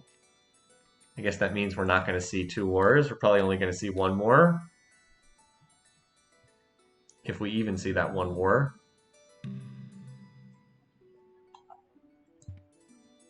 Because I think Ahsoka is just about done. He still needs composites. For some reason, he backtracked to refrigeration. I don't know why he did that, but he did. Oh, Diplo victory. I don't think that either of these can win. Soka versus Willem. Well, Caesar won't vote for either of them, and yeah, this will just get split. Yeah, this will just get split between the two of them. I mean, I could be wrong, but I'm pretty sure this is a split vote, and no one is the winner on this vote. Yeah, not Julius Caesar and Augustus Caesar, both Rome's abstained. I also think we got our war declaration here. Just because I'm seeing... Okay, really? Okay, Caesar, you're the one who started this? Alright, I don't think this is going to go very well for you at all. Some of these aggressive leaders sometimes. I mean, he's technically ahead in power, don't get me wrong. It's just that he's up against someone who has tanks, and he has not tanks. He still has rifles. He doesn't have factories. So now we just need Willem to get bought into this war. Come on, Julius Caesar, bring him into the war. He won't attack Julius Caesar, so he can only attack Purple Rome. Just got to pull in that one more opposing force. Oh wait, I do have to remember. I do have to ask something else. Does he have oil? Okay, he does have oil. I was like, because he won't be able to build tanks if he doesn't have oil. All right, now he can build tanks. Back to war again. Back to crippling war weariness? Yep, back to crippling war weariness. Really needs to take Statue of Zeus, which is in this city here. Really needs to get that Statue of Zeus. All right, back for attempt number 2. The Roman Civil War continues on.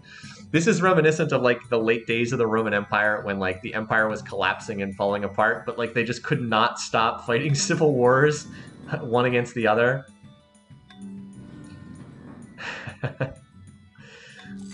Meanwhile, Ahsoka's been working on composites. Come on, Willem, you know you want to join this war. You know that you want to hop into this conflict. Doors of Yadis have been opened again. I mean, Julius Caesar does have more units because he spent the whole peace interlude just building more units instead of actually developing his economy. Will he ever be able to capture this city? This is where his attack faltered in the last war.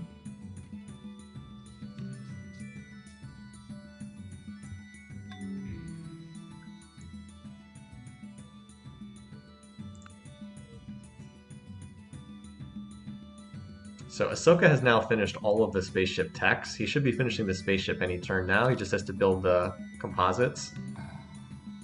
And we're at turn 350. So yeah, a latest, fairly late finish. How many more casings does he still need to go? And it was kind of foolish of him to leave the composites for the last tech, because the casings, you have to build 5 of them. 1, 2, 3, 4, 5. It's 4 turns. Looks like he's about 4 turns away from launching. Okay. So let's see, I had turn 335. Oh, I'm going to just miss this, aren't I? Because it's going to be after turn 360. Shoot, I thought for sure I'd be within 25 turns of the finish date, but he's really slow. Ugh, if he had not left composites for last. Ugh. I thought my turn 335 would be within 25 turns, but it's not. He's going to finish at like turn 363 or something like that, and I'm going to miss it by a couple turns. That's always frustrating. So Willem's still Secretary General. Should have gone later. I thought it would be a late finish, but 330 is already on the later side.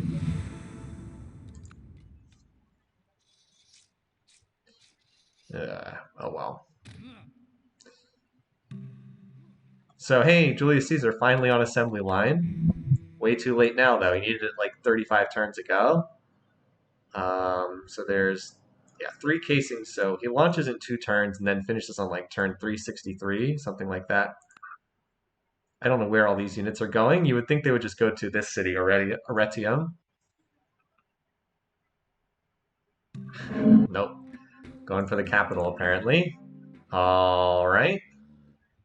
Odd prioritization. You would think this city, which is literally one tile outside your borders, would be where to go, but alright. Come on, Willem. Could you maybe toss a word declaration? Yeah, come on. Can you just toss a word declaration my way so we can get to 10? Come on, Willem. I want those 2 points, dang it. I want those 2 points for 10 wars.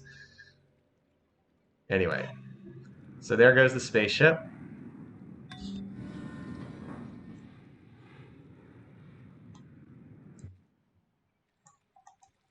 And apparently Red Rome wants to go straight to the capital and fight there.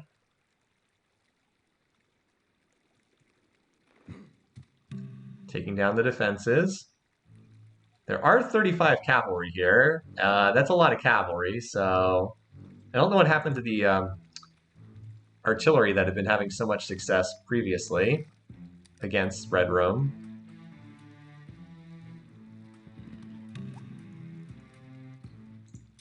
Alright, so the defenses are down. Looks like this stack did get hit with some collateral damage.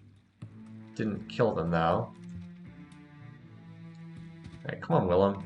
Where's your tanks? Well, we need some of those Dutch tanks to charge in here. The time's running out. I never ticked up the word declaration counter to 9, did I? Oh wait, yes I did.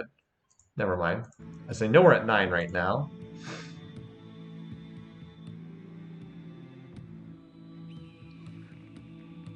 Is this enough to make this attack succeed? Yes, actually. So in the closing embers of this game, Red Rome does capture the capital of Purple Rome. Yeah, 9 is... No, I knew 9 was correct. Just for some reason I was thinking I had forgotten.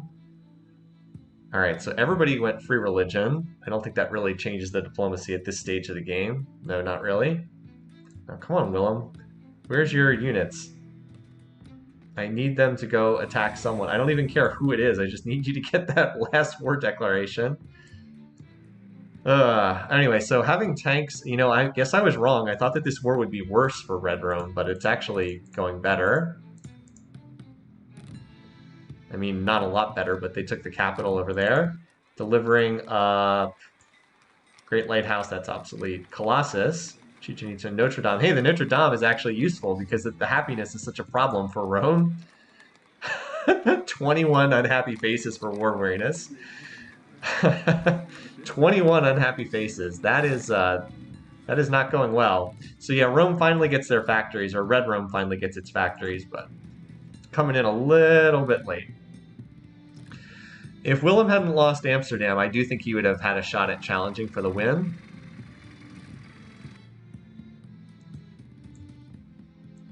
Or if Julius Caesar had managed to... If he had tech factories earlier, I think he also would have had a shot.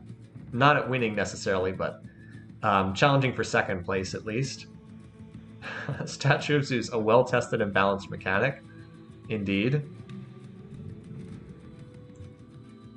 Come on, Willem, are you gonna send your forces out or what? Because we only have a couple more turns here.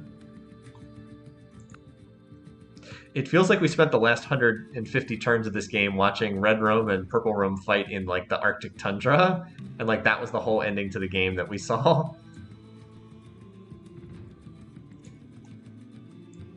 Yeah, if Willem's going to attack, he needs to... He's running out of time to do it because the game's about to end. That spaceship's about to land.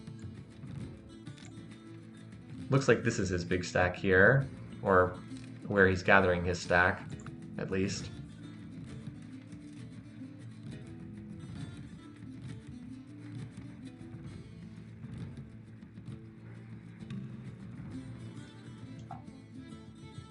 But it didn't end up moving it yet. He won't declare on Julius Caesar, so it's got to be an attack on Ahsoka or Augustus. Augustus still being the most likely target. But this game, it really is about to end. I know we've barely looked at Ahsoka at all the whole game because he just has sat there building like the entirety of the game. Alright, well, that's not going to do anything. I think the spaceship lands either next turn or the following turn. 19, yeah, the spaceship arrives in the next turn, so I guess Willem's never going to get involved in this conflict. Oh, there it is. Oh, Willem, my savior.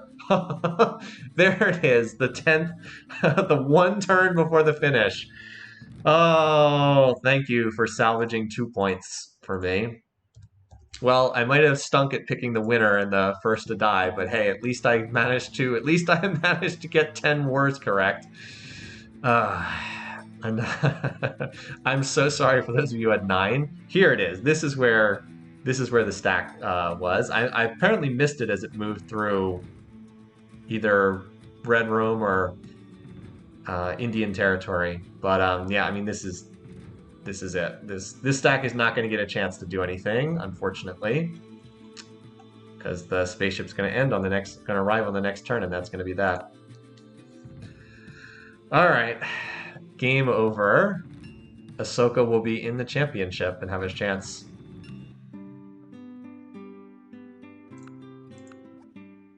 Yeah. Diplo victory, no one votes for anyone. All abstentions, and that's it. Ahsoka wins a space race victory. Turn 363. Late finish, yeah. I went with the later finish date. I thought 335 would be late enough to get at least within 25 turns, but nope, missed it by 3 turns. Should have been turn 340.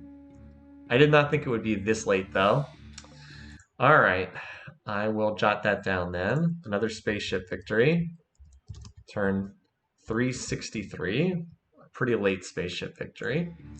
Let's go ahead and look at the replay then. Another favorite for first to die who ended up winning. Yeah. I still think if we replay this game a bunch of times, Ahsoka is first to die a lot. All it would have taken was Mao attacking him or Caesar attacking him, and he would have folded he would have just folded completely. They just never attacked him, either one of them. All right. So the story of this game in the early game is really 2 things. One is Ahsoka never gets attacked by anyone, even though he was worst enemy, and he had a lot of border pressure. I mean, we know that with the amount of dislike that his neighbors had and the amount of border pressure he had, I am surprised that no one tried to attack him.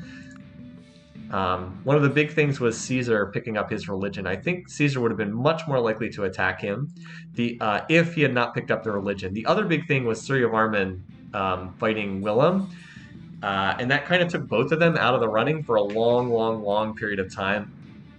If Willem had not lost his capital, Willem would have been a real threat to win the game, but he was able to bounce back and be strong, but not quite strong enough. Like, this was really bad for Willem. I still have no idea how this happened. Like, how did he lose his capital anyway?